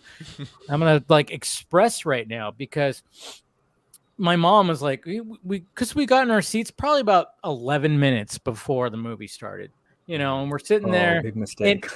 I know. No, it's not really a big mistake, but you know, because we have assigned seating and stuff like that. And it was funny because my mom, because like the row, we had like the first row of the upper part. And then she was like, well, if nobody's like, we were on like the edge. Cause I always go like, just get the edge because just in case one has to go to the bathroom, it's easier. It's whatever the fuck. And she's like, yeah, but if nobody like sits there, you know, we can like move over. I'm like, just give it a minute, because why is it so many people just show up after like they're supposed to show up? And Right. you know, and Right. it's a peeve of mine because I mean, okay, during the trailers, fine, I can give you that. But when the movie's actually starting and it's 5 minutes in and you're showing up groups of people with your fucking like you know, your cardboard whatever trays of Nachos, food, baby. The big and pretzel. sitting there, and then you're like trying to find your seat. We had somebody going like, "Is this what number seat is this?" It's like the And movie. they put the is starting. flashlight in yours, your, move on. in your face. It's like, oh, gee, I don't know. Maybe you could have seen the number if you showed up before the fucking lights turned off. Exactly. What a I hate thought. it. Like and I even told her that. I'm like, No, "Don't be Phil, put-" tell us how you because really feel. My mom was You don't like wanna know going how I like really she feel. was going like, it's not that full. I'm like, well, give it like people show up. They don't know how to show up on time to these things. And sure enough, like she was like, we can actually move over if it doesn't fill up. The whole row filled up. And I'm like, I was telling her, I was like, just be patient. It will fill up because people just don't want to fucking show up on goddamn time. It's like, Jesus Christ. Like, come on. I mean, sometimes let's be trailers let's are the be best honest. part. You know, I love trailers, so I will Yes. get there on time. But there have been I times, freak out if I don't. but there's Right. also been times when Right. it's like I get off of work. Yeah. Like I get off at work at 1. The movie starts at 1. But in my head, I go, You got 30 minutes, 20, baby. I You got 20, 25 I minutes. say 20. I give myself 20, and I go, I got 20 minutes. And sometimes it's longer than that, but at least it's like, but I'll still get there before the movie actually, Right. Starts, yeah. starts. You can And skip I- all the trailers and the ads, and just before the Nicole movie, you can Kidman? get in there. You want to skip Nicole? Yes, I do God. actually want to skip So Nicole. Scott, how far away is your closest theater to your job? About 20 minutes, give or take? Well, depending on traffic, Right. Like, there's a difference between There's a difference of my job and my house. So, Okay. So if I am like leaving work, really anyone, the closest movie theater to me, either direction. I have 2 movie theaters that are practically maybe not equidistant, but the time it takes me to get to them, I can leave my house 10 to 15 minutes Mhm. and be at a movie theater. So like if I have a show time at 10:45, I'm leaving my house at 10:30, and I'm still getting there before the trailers have started. Right. I'm seated, I've gone through the concession stand, and the ads might be rolling, but the trailers haven't started yet. So it does not take me like a long time. I've actually done it where I've left work like at 1:00. The movie starts at 1. I still have half the trailers rolling by the time I get there, and I'm like, because that happened with Ghostbusters. I walked in, I missed a trailer or 2, but I still got to see Beetlejuice. So I was like, yes, Nice. this works. See, So I'm curious, Phil. So what prompted you to ask that? Oh, I was just curious. Oh. Just because I'm the same way. I've got literally He's 2 stalking theaters. you, and he's trying to find exactly where. Right, it is I'm stalking him from the other side of the coast. You're absolutely Yep. right, Chris. You're 100% correct in that. I've got a drone hovering over Scott's house right now as we speak. Glad we're airing it out right now. 100%. Let me just get my Batman tech all out on the air right now. Anyway, no, He's I'm like proud. Scott. I'm like Scott. I've got 2 theaters in equal distance to me. I can go one or the other depending on what's showing where. But yeah, I had seen Phantom Menace 2 weeks ago, and to Dave's point, friend I saw it with showed up 5 minutes after the fucking movie started, and I was just like, I'm sitting there. It's frustrating because it's like, this is fucking Star Wars, and we're nerds, and we've been talking about this shit for fucking years. We've known each other for well over a decade, and he's like, and this guy lives closer to the fucking theater than I do, And he I had was one like, job, and he failed at it. exactly. It's like, buddy, I love you, but your nerd cred just went down a little, like a notch. I'm being credit karma right now. Like, come the fuck up. Oh, and Phil, to the point though, is that like the movie theater that I went to for both my showings today is the leather seat one, the one where they actually bring the food to your chair if you want. Oh, okay. So because I've got one movie theater that's the comfy theater, and then the other movie theater is the one that has the IMAX screen. So it just depends on like what the movie is, and so which one I go to, because like I said, 10 minutes I'm at either one. But I also have learned that I need to get there in time that if I do want to order food. And so of course today we're going with Heather and Declan. It's like, well, we're eating dinner here. Like this is part of the Declan's Day kind of celebration is, dude, whatever you want to eat. We spent $111 on food at the movie theater for 3 of us, but it was like, no, this is your day. What do you want? like what do you want? And so it was like milkshakes and popcorn and and pizza, and like it was like great. We were set. But I've also learned that for the food to get delivered to my seat, like I need to make sure that I get there even earlier, because I've had people deliver my food during the fucking movie, and I'm just like, it ruined Mutant Mayhem a little bit for me, because It's distracting. it is distracting. So I try to time it to where the food should be delivered, hopefully before the trailers start, or at latest while the trailers are still going. But dude, miss me if you're trying to give me my food during the movie. It's like, no. And here's another weird thing I've discovered, at least with this movie theater. If I order it online ahead of time, my food takes longer than if I just show up at the theater and order it at the concession stand. Mm-hmm. So that means they're not taking. They're going for whoever's there before. That's priority. Yeah, That's what they're told to do. Yeah, because when Galaxy here, they do that, and we go with these guys and tell them, hey, how do you guys stay in business with all this? And then they tell us exactly how they do it. And if the people that are there in the proximity are top priority, and then they go to the online orders because the wait time and everything else. That's their strategy. And I'm one of those guys when my broke ass can afford to go to one of those ones, because we've got one at Palace Station. I do order it in the middle because I get hungry. But I try to support when I do go to the theaters, because that's where they make their money. There's no money in that. That's why it's so much. Yeah. I mean, I get it. I mean, like when I go to the movie theater, well, not this one right here around the corner, but when I go to the other one over the hill, when somebody wants to, I support them with like, hey, I'll buy booze. I mean, I don't buy because booze is cheaper than fucking like ordering a hamburger. It's crazy. It's like if I when you say cheap, it's not the cheap you're really. It's just the cheapest thing you got. Yeah. So the theater I go to now, that I've been going to for like 20 years, just recently, like when I saw Star Wars, I just saw they now have a bar with alcohol there, and I looked at that and I was like, I pulled a Terrence Howard from Iron Man. I was like, next time, baby. What I love doing, Phil, is at the movie theater when they revamped this AMC theater with the leather seats and the food delivery, they got the bar at the same time. Nice. And I love it because it's called MacGuffin's Bar, and I just appreciate the reference. That's a good. Yeah, that's good. I like that.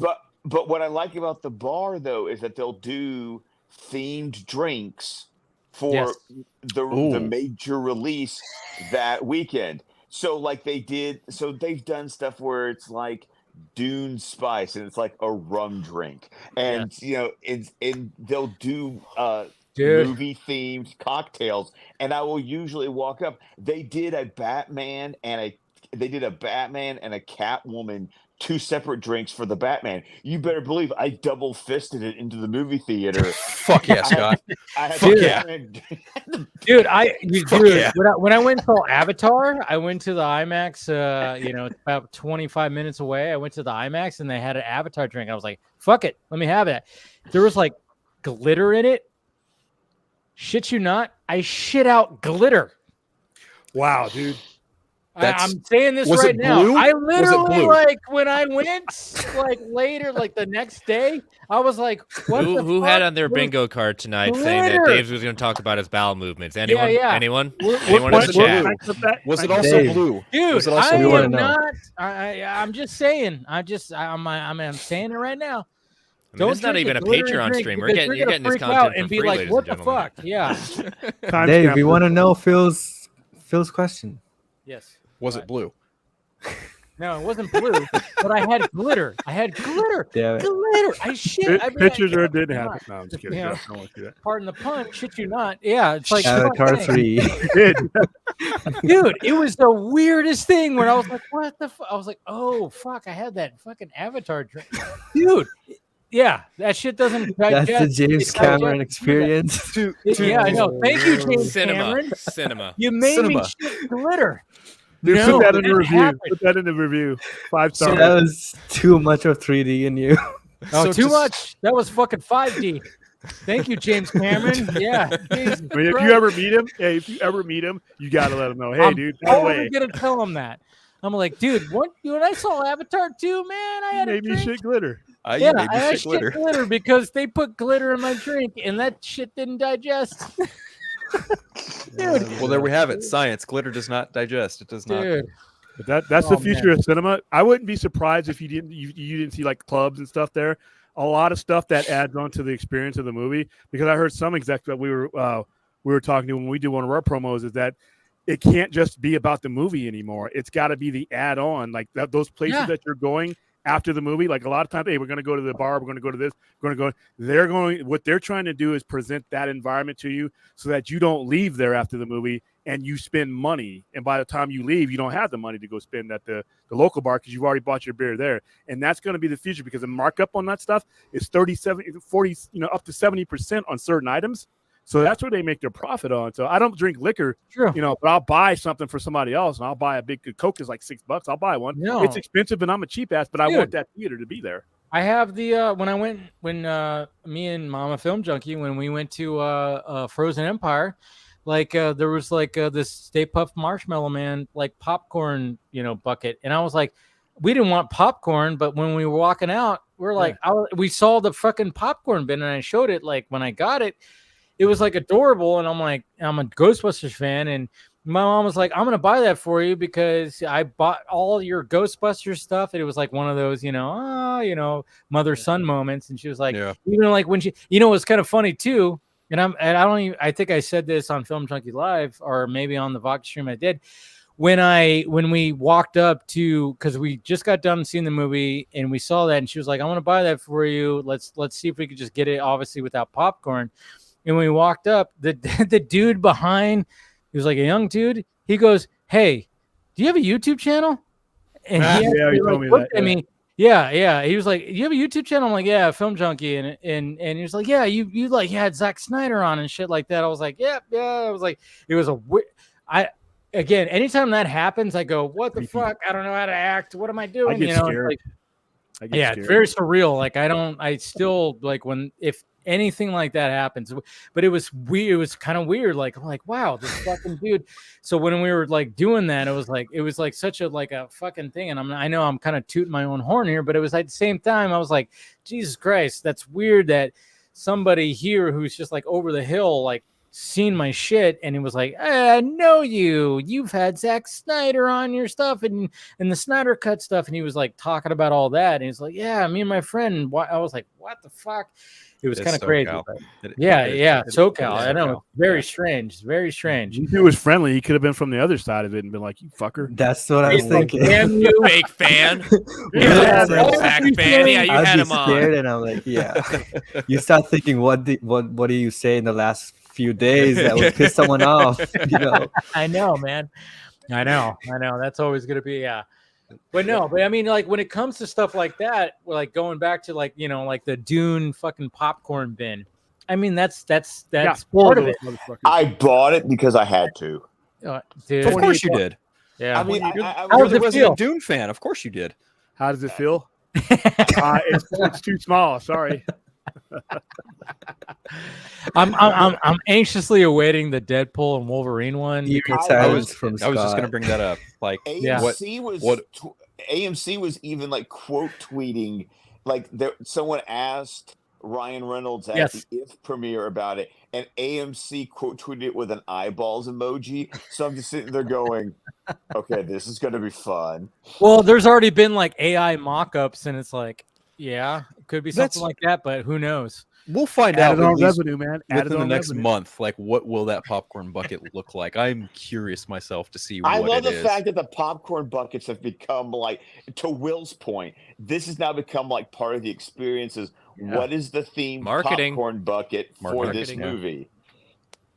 I mean, like, because I got the Stay Puft Marshmallow where it's just like the little mini Stay Puft, like holding onto a bowl. It's adorable as hell. And I'm like, yes. And I have it on my table right there. But they had one for the fucking ghost trap too. That was amazing. Where was that one? I want that. And then even like Scott, the friend that he is, he got me the one from the previous for Afterlife, where it's the Ecto one.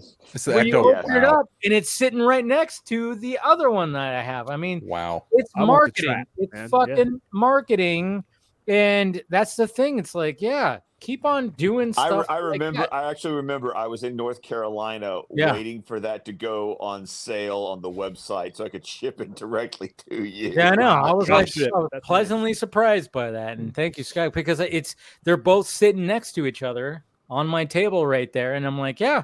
I mean, that's what's cool about it is like, and I wish I could get the trap one, and maybe I'll just find it later eventually. But it's like, yeah, it's just that's what you have to do nowadays. You really had to like market that kind of stuff, and I think the Dune popcorn bucket was like Flashlight, a high selling item because of the $28 with popcorn too. But here's yeah, the thing: yes, Jesus Christ. not Dune, but movie theaters need to become what malls were at one point, where it's not just you justify your visit not just by the movie, but like I said, like what Scott's saying, when you get the meal, you're thinking about all these things you used to do when you went to a movie. Afterwards, you went to McDonald's. After, like I said, you went to the bar. If you can get it all right there for a family, then it's more than just the movie. In everything else, theaters only make 35% from the movie. They get 35% off the top. That ain't enough. I mean, that's barely keeping the lights on. You figure they all rent that space that they sit on. So when you're talking about markup on food, yeah, it's going to be a little bit more pricey, but you're paying for the moment. You're there. You know what I mean? So I hope and also with the loyalty programs, like because I'm an A-lister with AMC, I'm getting reward points on all these purchases that then turns into like after today, I have $20. I've earned $20 in rewards. Like so next time $20. Well, that's 1 or 2 movie tickets, or that's a meal for me the next time I go to the movies, and that's how I think about it because every movie theater in my area is an AMC. So I got the AMC Visa card so that basically what I buy stuff at the movie theater, I buy it with the AMC card because I'm also getting more points back with it. It's like I've created myself a little, loop here that's like I go to the movies enough to justify this. Yeah. I don't know if I have that luxury because the one closest to me is a Cinemark owned theater. The other way is Regal, and then the only other AMC that's even in the same remote distance is it's an AMC. So I have to I wish I could have 3 of the same theater in a proximity, but come to Vegas. I'm good. I'm good. We got 2 of everything. We got 2 AMCs. We got the big one, and then we got the Promenade. Every casino has some sort of Regency. They have some sort of theater. I'm coming to Vegas. You lost me at casino. Yeah, you lost me at casino. Even though I was at the Hard Rock last Saturday, because my dad actually got to work a show that had Steve Vai and Joe Satriani play. Yeah, it was pretty cool from what my dad said. I was like, oh, that's cool. Wish I could have fucking watched it. Yeah, that's 2 legends right there. But they got them because traffic. Traffic is everything with these guys. And like I said, for any retail, I don't care what you're selling, traffic is so important. And if you can increase the traffic, and that's what for a theater, I think at some point it could get to, like I was saying the other day, they could get to some point where they could drop ticket prices if everybody's coming in there and they're buying all the add-on stuff and they can keep them in that environment. That 35% is diminishing returns, but that 70% markup, because what you pay for popcorn, because when we had our food license, we had our popcorn here. Popcorn is dirt cheap to make, and you know what they charge for it. It's ridiculous. That's why I never get it. And then once again, I get it. Like I said, I'm a cheapskate, but I want that theater to still be there, and I know that's from talking to theater owners and theater execs. I know that's it. That's how they do it. And I'm like, I don't want to see you disappear, even though I have streaming, I have all this stuff. I want to go see Planet of the Apes. I don't want to see that on streaming in 3 weeks. I want to see that in the movie theater. No, I don't want to see Dune. I had the opportunity to see Dune day and date when it first came out. I want to see that and I have to have some way for them to exist, and it's not the movie ticket. The movie ticket, they don't get anything from that mainly, So I'll buy the buckets. I don't know. It's just like, it just seems like the movie theater experience is just they're having to do a lot more They're having to do a lot more. I mean, and Shifting. I mean, It's like, definitely shifting. yeah, and that's why it's hard for, you know, normies, us, you know. I mean, I like when I go to the movie theater, when I go around the corner, it's cheap. It's like, you know, it's like $10. It's whatever. I don't buy popcorn, I don't buy anything, you know, and I just go watch the movie and that's it, you know. And but at the same time, it's like if I go to the more luxury theater, I mean, it's like oh yeah, if I'm gonna go there, it's like, okay, it's like $2 more. It's because you got the luxury seating. I have a choice of like, oh, I can order food and then I can get booze and I could do this, you know. And then if I go to the IMAX theater that is like this way, it's like, yeah, I might walk in and be like, oh yeah, what's a drink? Which I appreciate that, you know, like what Scott was saying, like when I you know, shit out glitter. But, you know, I'm saying like there's the specialty drinks that they have for the movie that you might be watching or something like that. Scott was You like, mentioned enough glitter shit about again, and he was like, enough about shitting glitter. I'm just saying that was a weird thing. I would not expect to have had that story when of all the things that have come out of your shows. That dude, I'm just saying. I mean, like that was a thing. That was a thing. I was like, that's a T-shirt. It does not digest. Only James Cameron can make somebody shit glitter. Yeah, and I'm sure there's many other people out there that shared the same experience. That's everybody, if you're so watching, much time for the movies. Yeah. Hit me up. Did you ship pictures to Dave? Yeah. Anyways, but I mean that's the thing. It's like you have to do that. So when I went to it was kind of weird because they're not really pushing too much when it comes.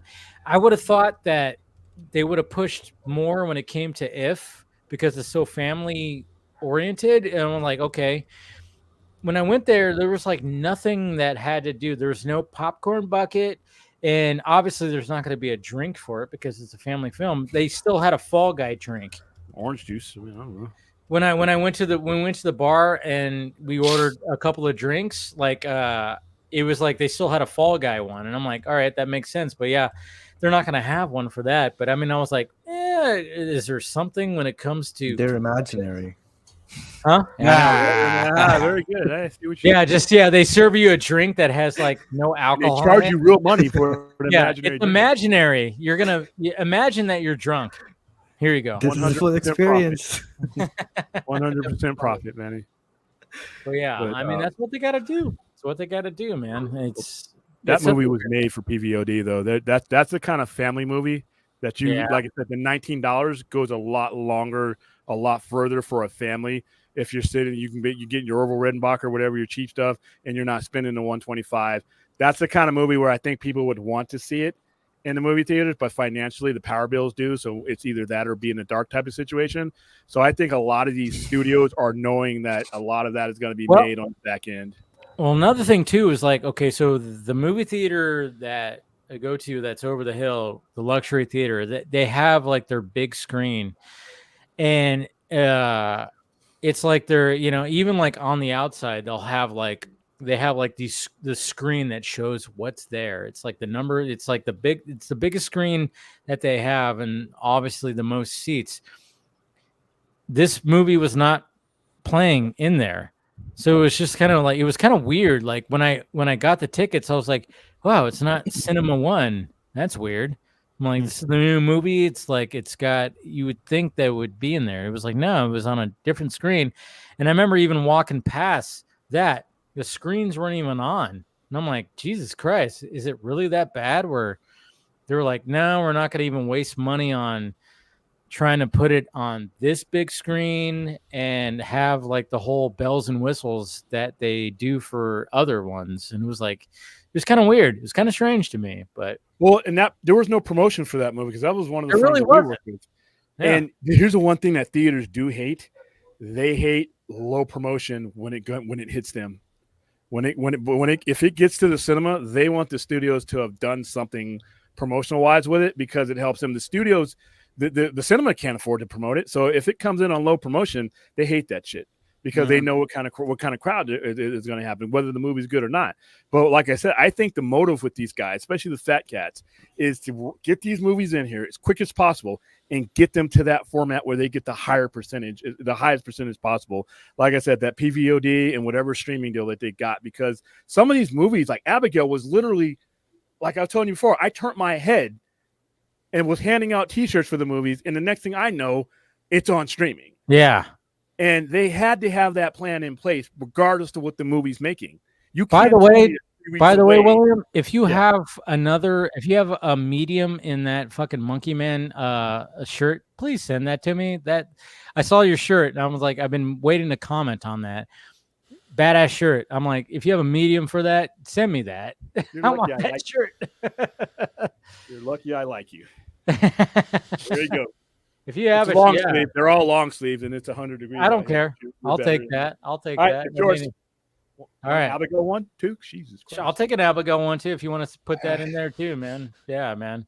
Black I was like, because I kept wanting to comment on your shirt because I know you did a Monkey Man. Yeah, that's why I wore it today. Yeah. And I hadn't seen that in the movie theater. Yeah. I wanted to see that. I wanted to see Beekeeper. But here's another thing. You got guys like me that I can't, I don't have the time. I want to go. Yeah, I want to give them my money. So I gave Monkey Man my money today.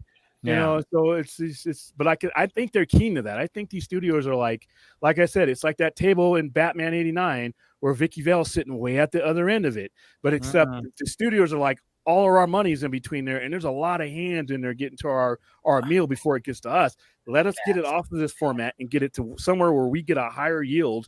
Because, like I said, 3 weeks, you had that date for streaming before you greenlit that movie, in my opinion. That's a conspiracy theory, maybe, but look how many movies are just – it's already there. It's already on streaming, you know? Well, I mean, Challenger. The Ministry of – Challenger shocked me that it was already out. Ministry of Ungodly Warfare is already, pay-per-view.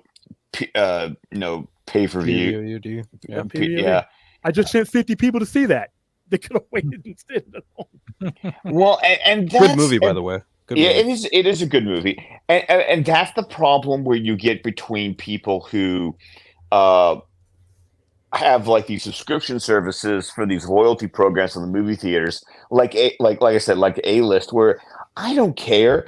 I'm paying the same amount of money every month anyway. So, like, however many movies I do or don't see, I'm still out the $21 after tax that you're charging me. So I might as well go to the theaters to go see movies, because then I don't have to pay the money when it's PVOD. If it's because if it's streaming on a streaming service, that's different, because once again, I'm already paying for that streaming service. So I might as well. Yeah, I'm already, in for a penny and for a pound. But still, when people talk about these streaming services, and we've had this conversation before, it doesn't make you a lot of money to have it on your own streaming service. Like, my kids finally wanted to see Five Nights at Freddy's, and I had done my research about what was in it. They knew they've never played the games, but they're aware of the games. And it's a PG-13 movie. So I was like, okay, I'll watch it with you guys. I got a shirt for you for that too, by the way, before I forget. I asked you for the Monkey Man shirt like a month ago. Still waiting on that. Yes, I did. Because I asked for a medium. Because yeah. But now Five Nights at Freddy's, which is a Universal movie. Everybody requests shirts from William right now. Yeah. But Five Nights at Yay! Thank you. Five Nights at Freddy's was a Universal movie, so they dropped it on Peacock. But then when I went to go watch it this week with my boys, it wasn't on Peacock anymore. It was on Amazon Prime. Because once again, they're learning we want to sell it to other streaming services to make that. Company. That's the same company, isn't it? MGM Universe, aren't they together? No. No. Because Peacock is NBC Universal. Right. Exactly. MGM is owned by Amazon. Yes. That's the point. Because MGM has MGM Plus, And what they've been doing with that is that they'll still have the streaming service of MGM Plus, where they'll show the movie there, but then after a certain window, it becomes available on Prime. Because like American Fiction with Jeffrey Wright, it was on MGM Plus. Now it's on Amazon Prime to watch for free if you're a subscriber to that. My mom told me about that. She was like, "I watched that. It's so good. Watch it." I was like, "Yeah, thank you." I told you, and I told you, it is very good. Yeah, it's very good. Yeah. Here's the thing. I'm sorry. Go ahead. No, well, the value. It's the value of it. It's so. Say for instance, you don't make $1 per dollar money back on it, but if it adds collective value to your streaming service and helps with retention, because they are always talking about growth. For a streaming service, retention it should be the most important thing, because you can go back to your financials, your stockholders, and say, hey, this is a stagnant amount of money we're going to make every month. Keep pouring money into my stock, and do it that way. So it's the value of it. So I could see where if you were going to spend a lot of money, you can justify it by the fact that is what you're putting on this streaming service in 3 weeks, bringing value and prestige, even if it's going away in another 2 weeks, it still hits your streaming service. Like I said, Abigail, I'm going to see Abigail on streaming, when it hits streaming, because I didn't get a chance to see the movie. Me too. I'm looking forward to it because I heard it was great. Yeah, it's bloody as shit, I heard, but yeah. I'm all for a vampire kind of type of movie, and it's kind of funny too because what's his name? Who's in that? And he's also the villain in Kingdom of Planet of the Apes. I can't remember his name. Kevin Durant. Yes, Kevin Durant. Yeah, because he has he has a similar name to a basketball player, right? Yeah. Yes. I've always liked him because I remember the first time I saw that guy, he was in Smoking Aces. Yes. He was one of the brothers with Chris Pine before Chris Pine was a name. See, for me, I go back to he played a old system lord in Stargate SG-1. So he's been around for a bit, and he was the Blob in X-Men Origins Wolverine. Yep. He was also Dr. Jason Woodger in Swamp Thing. He was. Yeah, he was also in there too.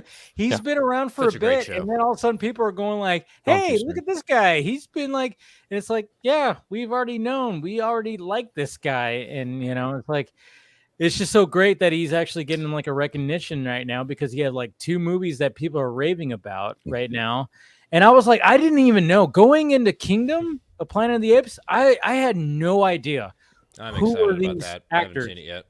Yeah. I had no idea, and then I was like, "Oh, he's in this?" I think he's the biggest name that cast has.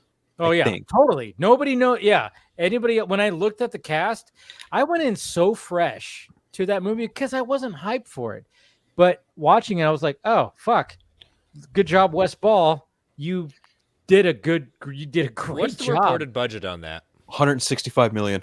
Yeah. For what movie? What movie? Kingdom of the Planet of the Apes.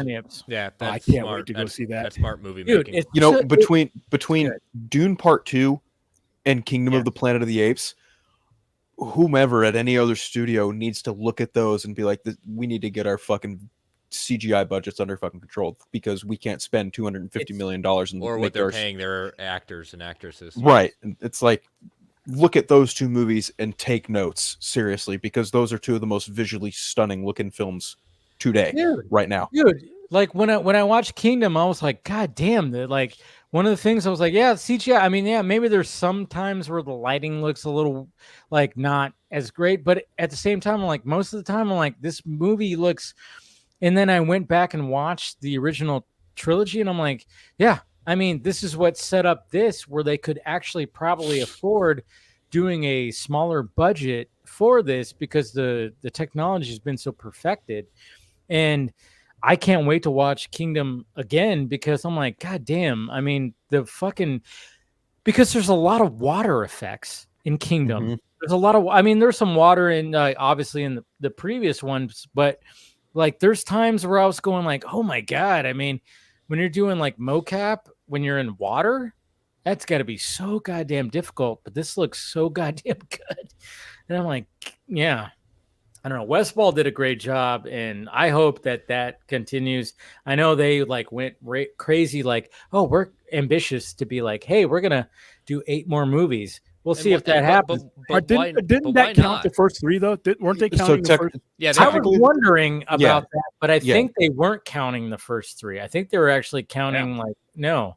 I don't No, know. one of the writers, one of the producers said, "Yeah, we envisioned this initially as a 9-film epic, with the first 4 already being done." Okay, so it is okay. I was confused by that. So it's not. They It's want not 3 trilogies basically. Yeah. So and I'm all for it because the way that I don't even know. I mean, the character of Noah in this one, I was like totally just like, I'm with you, man. I like you. But again, what you're the new season. But what they're doing, and we're really, and it's they're not trying to create they're trying to do something new, but also again they're honoring the idea of the original in the sense of we're paying this off, we're getting towards that and honoring all the little hints that you saw, all the little things they talked about in the original movies, good or bad, how they were. Yep. But they're trying to create something new by honoring the past as well. All I know is I saw somebody even post that. One of the things when it came to Rise of the Planet of the Apes was because obviously the symbol for Caesar is the window, right? Right. Which shows up in Kingdom all throughout. And I read something. I don't know if it's who knows if it's, but apparently when they wrote the script, that wasn't originally in the script in Rise, where there's that scene where Caesar is in his cage at the and he draws it with chalk. Yeah, and it's like a sad moment. It's a great moment in the movie. It wasn't originally in the script until they sent it off to another writer. And that writer put that in the script, and that ended up in the movie. And then it was just so relevant because it was just that was Caesar's cross, apparently, that was because he's a Jesus figure in the apes, world. And it's just I was oh, wow, that was kind of cool. That was okay, that wasn't in the original script, but when they sent it off to another writer, they were what if we had a scene where it was this? And rewatching it, I forgot about that scene. I'm like, God damn, this scene is powerful because he's essentially creating his symbol that is all throughout the rest of the movies, even into Kingdom. And I'm like, to the point where it's like a fucking necklace kind of thing. It was Jesus Christ. It was kind of cool. I don't know. I don't know if that's actually true, but I was I hope it's true. It's wild. Yeah. Can't wait to see it. Dude, it's so good. But all right, I gotta go. But anybody else want a shirt? Shit. I haven't seen the Why movie not? yet. You're giving away shirts. Haven't seen the movie yet. I need to. Watch Will's the new Oprah. You get a shirt, and you get a shirt. Everybody gets a shirt. William, you've been saying for a little while there, your power's going on. I've been worried about you, but you've been sticking with it. No, they're up on the roof right now. Okay. And eventually, I got to go right now because they're about to turn off the power in this section so that they can. That's right. Compressor motor, because I've been in here. It's 100 and some degrees, and there's been no air conditioner all day. But I've toughed it out. I've been in hotter, but you can hear them actually stomping on the roof right now, letting me know that it's time. So thanks for having me. Yeah. I got your.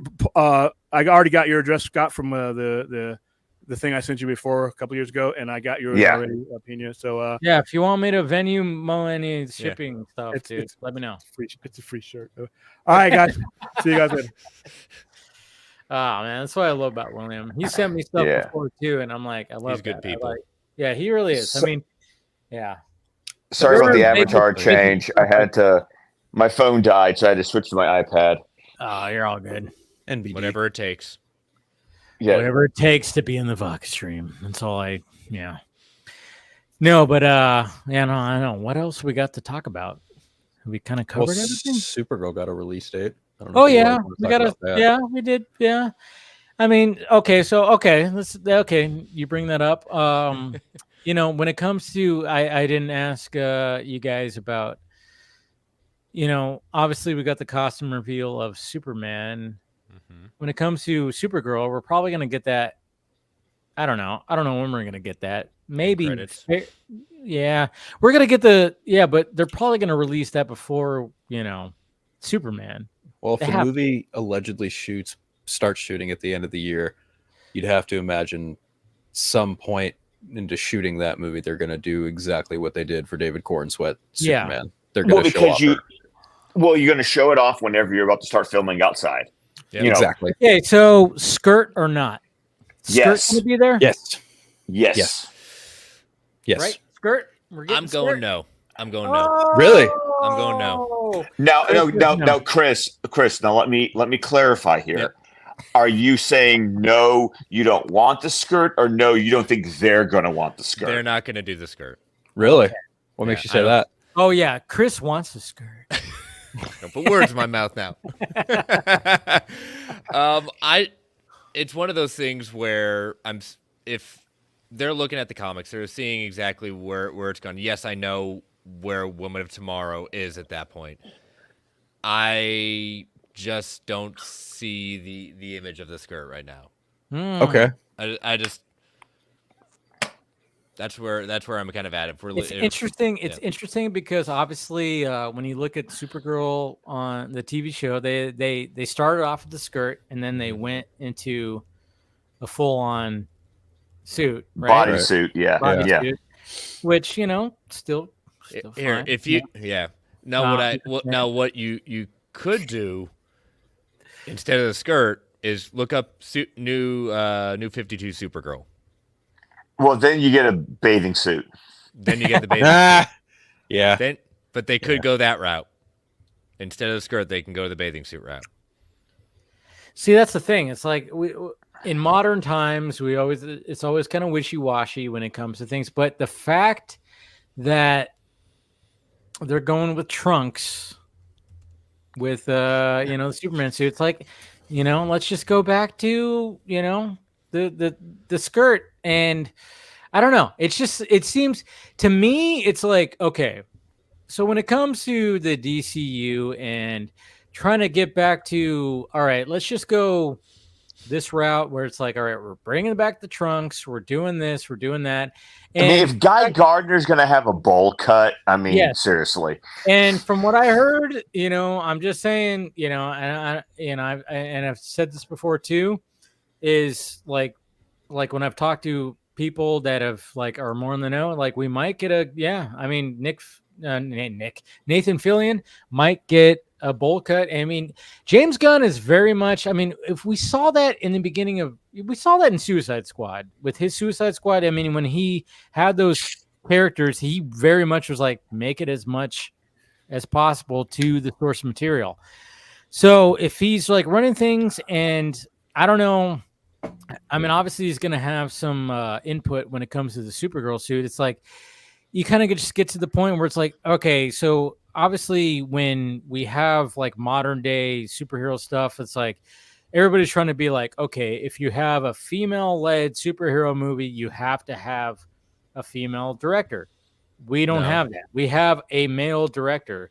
So it's almost like they're going okay, we're not going to be following what, some of the people out there are trying to follow, where you have to be the director has to be exactly like the lead. And maybe they even tried that. I'm sure that's going to be something that's going to be coming out. It's like, yeah, we looked into that, but it just didn't work out. This is what I put in the private chat. That's the current Supergirl look right now. Oh, I'm not sure I'm a fan of that. I'm just saying that's the current one we're going on right now. It does have a very James Gunn kind of look. That's more of why I'm saying they're not going skirt. I will say that, because just the way that the Superman costume looks when it comes to so this is what we're kind of looking at right here is this image. Ignore this ad. But yeah, that yeah. I'm not saying I'm like it. I'm just saying that's what they're currently working with right there. Girl interrupted. I love that. I get it, but I feel like since Gunn was so adamant to specifically cite Woman of Tomorrow, yeah, I can't imagine that they're going to stray too far, at least visually from it. But well, again, it's the story, not necessarily. Fair point. Yeah. True, fair but point. and then I think there was like a report that Amelia Alcock actually, like, you know, when she screen tested, she was in the One of the Supergirl original, suits. like Like Helen Slater's original suit from the first movie. I don't know if it was that or was it Melissa Benoist? Yeah, I don't know. I just heard, like, I remember hearing that she was like in a Supergirl suit, so it's like, yeah, it's gonna be kind of interesting to see, because it's like, you know, I mean, this, and this is what I mean, look at what Zack Snyder did when it came to Wonder Woman. It was like, it was still kind of a skirt-esque thing, and then the high boots. It's like, and it worked live action. Yeah. So it's like, you know, I mean, it's gonna because it worked. because there you put a skirt on there and you didn't have the bathing suit look. Yes. For Wonder Woman. So I mean, it worked. I mean, it works. I mean, hopefully, I'm hoping for the skirt, to be honest. Okay, if there's going to be any kind of alteration at all to, you know, a traditional Supergirl suit, number one, it's going to be I would imagine the emblem is going to be very similar to what Corin Sweat has on his suit. Absolutely.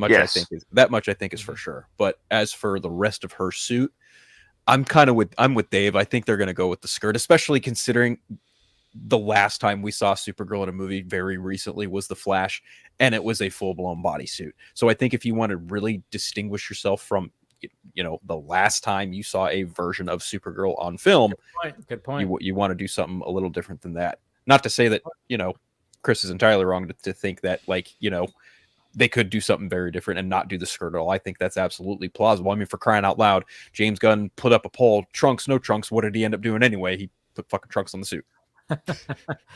And I'm in the camp of I don't care. Yeah, I know. It's not going to ruin my enjoyment of the overarching suit itself. And ironically enough, I am also in that camp. Yeah. You know what I thought I had too? Like it was actually today.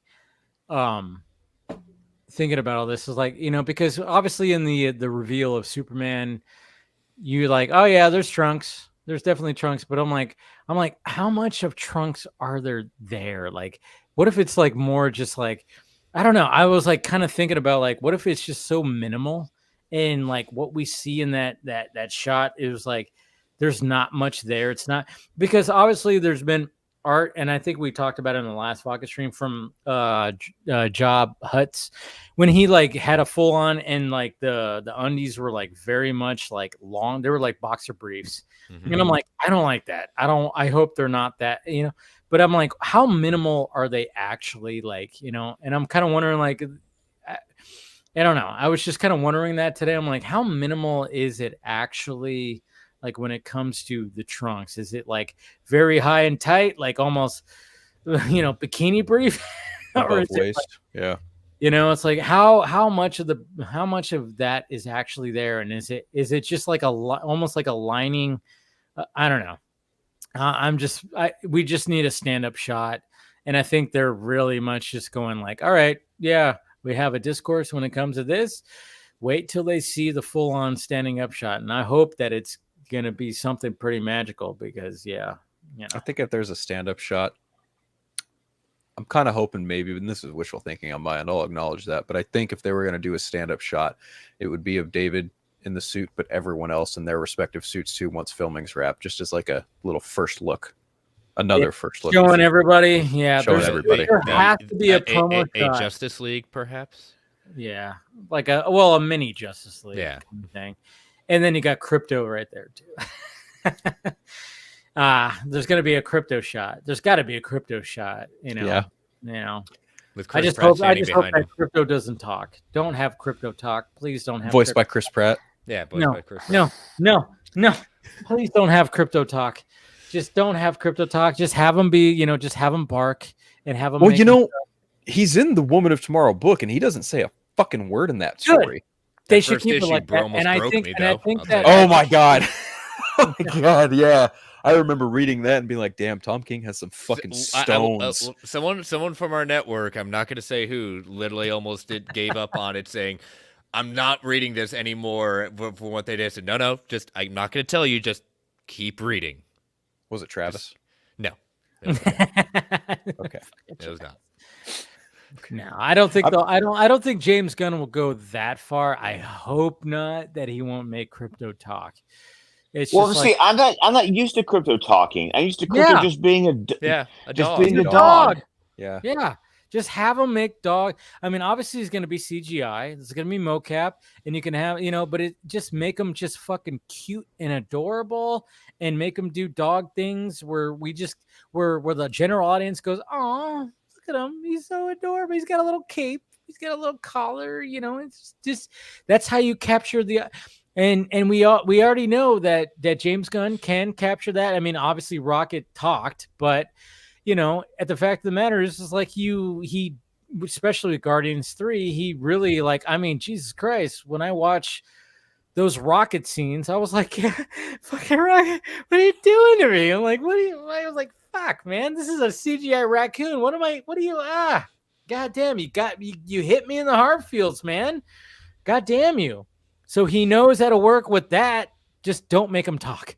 If you make him talk, I'm going to be like, fuck, you fucked it up. I kind of want a Superman Batman Apocalypse take on Crypto where he's just in the fortress and he's just adverse to anyone coming in if it isn't Superman. Like, for instance, he fucking growls at Batman. That always made me laugh. But I'm with you guys. Go on, Scott. Yeah, well, but I also like, Phil, have you seen Battle of the Super Sons? Yes, I have. I just think of that whole scene where John and Damian get into the fortress and Crypto, there's like a whole action scene of Crypto defending the fortress from John and Damian because he doesn't know who they are. Yep. There needs to be something similar. There needs to be a Crypto scene where people cheer. Yeah, for sure. That movie's actually really underrated. Not a lot of people talk about it. It's really good. Battle of the Super Sons was fucking awesome. Yeah, I was worried about it, but I actually really enjoyed it. Same. Yeah. I wish Warner Brothers Animation would do more experimental stuff like that. But no, we get Crisis on Infinite Earths. That's what we get. We get a crisis. We're not going to call it on Infinite Earths. We get a crisis. It's just called a crisis, right, guys? I haven't seen that three-parter is nothing short of a crisis.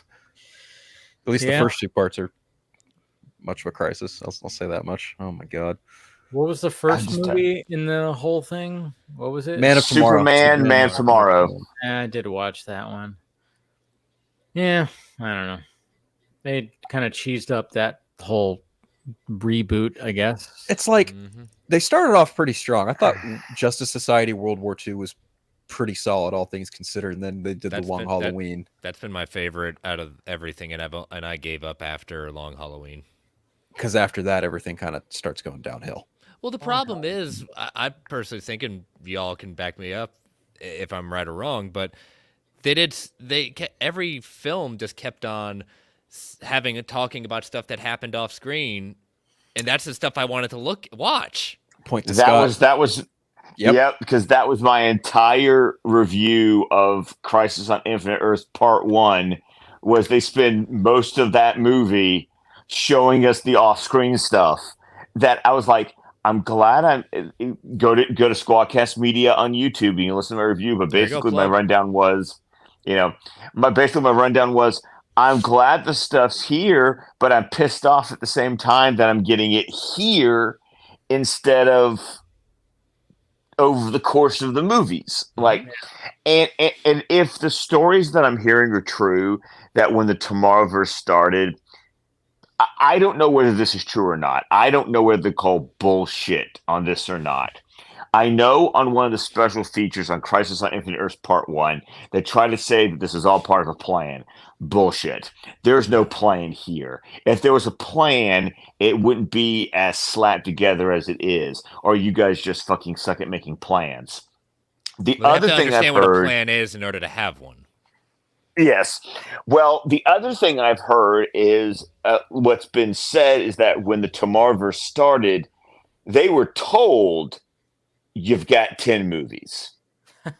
Now, here's what I want to know. Mm-hmm. Is that true? Or are you just saying that after the fact? Or if it is true and you went into this knowing you only had 10 movies, what the fuck did Why you this do? assembly of movies? Why this assembly of movies when you realize you've only got 10? Or better question, why choose to end it on something like Crisis on Infinite Earths, which, if you look at this universe and the way it was created, crafted, whatever, why go as far as to try and end it on one of the most seminal and impactful stories We've DC been has all in their trying to library? wait for of a decent Especially when you adaptation. have so many moving parts in that Right. movie, or in that story. Yeah. And then you factor in like a whole guard change in between all of this, and it's like, well, now you kind of warrant the idea of, oh, well, we need to wrap this up anyway because the new guy in charge has his own machinations and plans he wants to put in place. Totally fine. Anyone coming in with a new direction is absolutely within their right to do so. Not at all blaming James Gunn for any of this. Believe me, I'm very critical of the guy because I like what he does less more than I don't like what he does, but that's besides the point. The point is like, to Scott's point, did they have a plan or did they not have a plan? I'm inclined with Scott to think, no, I don't think they had much of a plan when it came to doing these movies. It kind of falls apart for me because when they initially announced the Tomorrowverse, they were like, oh, we're going to start doing more off the beaten path and otherworldly stuff, and then we'll still have like one movie a year dedicated to this universe. And then literally for like the last 3 years, it's been 2 or 3 movies in the same fucking universe, and it's like, you guys just went back on your word. What the hell are we doing here? Well, that's the Warner Brothers idea at that point. But the only thing I can say that they got right, and I'm not talking about the story, the idea of Crisis on Infinite Earths not being just one movie. That's the only thing they got right. The story, yeah, it's terrible. It's just not great at all. But that's the first time saying, hey, we don't have to do something all in one movie and make it less than an hour and a half. I will say I'm excited for their next 3-parter, which I still can't fucking talk about because they haven't announced it yet. And I wish they would, but I feel like they're going to wait until Comic-Con to announce what it is. So, yeah, I'm excited for what comes next. That's all. That's what I'll say. And there is that Watchmen universe they're doing too. Sorry, Scott, go ahead. Yeah, but my thing is that I because this is a drum that I beat on DC Fanimated. I just want them to spend more money on the animation. I want the animation to look good. To your point, the Battle of the Super Sons animation was something completely different, and it looks so beautiful in that movie. And I just have not enjoyed the downgrade that Warner Brothers animation across the board has been taken. I think I said this on Saturday's Patreon stream, but look at season 1 of Young Justice versus season 4 of Young Justice. Look at just look at the last continuity of movies versus this continuity of movies, and you can just tell that the animation is just, it's not up to par. It is subpar animation. And then you go and see what Marvel's finally getting their act together, and you look at something like X-Men 97, and you're like, dude, this looks better than the original series. As it should. They understood the assignment. They're like, all right, we're going to do nostalgia, and we're going to continue. I mean, I haven't watched. Again, this is one of those things where I'm like, all right, this weekend, all right, we got the season, finale when it comes to X-Men 97. I'm gonna finally break into this. I'm very excited to hear what you think. Me too. Oh yeah, I'm sure I'm gonna love it because just hearing what everybody else is saying. Because I watched the original and I'm like, all right, it seems like they nailed it here. And even talking to Scott. Especially when you hear what they were going to try to do with the animation and then made a last-minute shift of what it was going to be. Well, there's something. Now this I don't know about. Yeah, I don't know this either. They were Chris? They were trying to do what the animation style was, and what they saw coming back out of it was not good, and so they found a way. And when we started hearing about this, what they were trying to meld it didn't sound good on paper.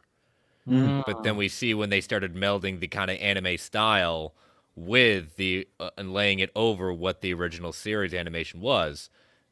You know, once we finally saw it, it's like, oh, this is outstanding. This is exactly what they should do. So basically, they were like, all right, we want to capture everything that the original animation had, but it wasn't working with the modern day like technology, I guess you could say, or modern day wasn't animation. it wasn't going to look good. Yeah, it wasn't looking good. So they took it upon themselves to be like, all right, well, let's do some of the new and the old, and they meld them together kind of thing. Okay, that makes sense. You're going to see a lot of positive anime with it at that point. Well, I've seen clips, and I'm like, it looks gorgeous. I mean, it does. It is fantastic. It looks spectacular. Funny enough, like earlier last week, just for shits and giggles, I decided to watch Pride of the X-Men just to see the big difference between like that and the old TV show. And my God, it is a far cry of a difference in terms of storytelling. Animation looks similar, but overall, like the quality of story was not the same as it was, say, in X-Men 1992. Like, it was insane to see the difference. And then you like to hear that. It almost sounds like they almost Pride of the X-Men themselves again, but they didn't. They caught it early and decided, no, let's do something like this, and it turned out really well in their favor, and I'm glad they did, because hot fuck, X-Men 97 is like one of the best things on TV right now. Oh yeah, that's what I keep on hearing. Yeah, I'm gonna finally binge it. I mean, sadly, when you wait this long, you get spoiled on cameos. The cameos, that's one thing, but it's the story that's just outstanding. Yeah, I don't care about the cameos. I assume that there was going to be, the other, heroes in the universe going to be. Well, that's the thing. The other heroes showed up in the original series. That's the thing that's the thing that blows my mind is some people have like these conspiracy theories. They're like, oh, how's this going to fit into the MCU? Blah, Stop blah. it. I'm like, stop it. I was like, go back to the original series. You had Spider-Man, you had War Machine, you had Captain America. If you think the Spider-Man series is connected because the X-Men showed up, that's when you get Hulk and Iron Man and the Fantastic Four, Doctor Strange, Daredevil. It's like, no, I'm not someone who goes as far to say that all of those 90s Marvel animated series all existed in the same universe. I don't think that quite works. I do know that when you get the Secret Wars in Spider-Man, they at least brought back a lot of the same voice actors, when they had, those characters.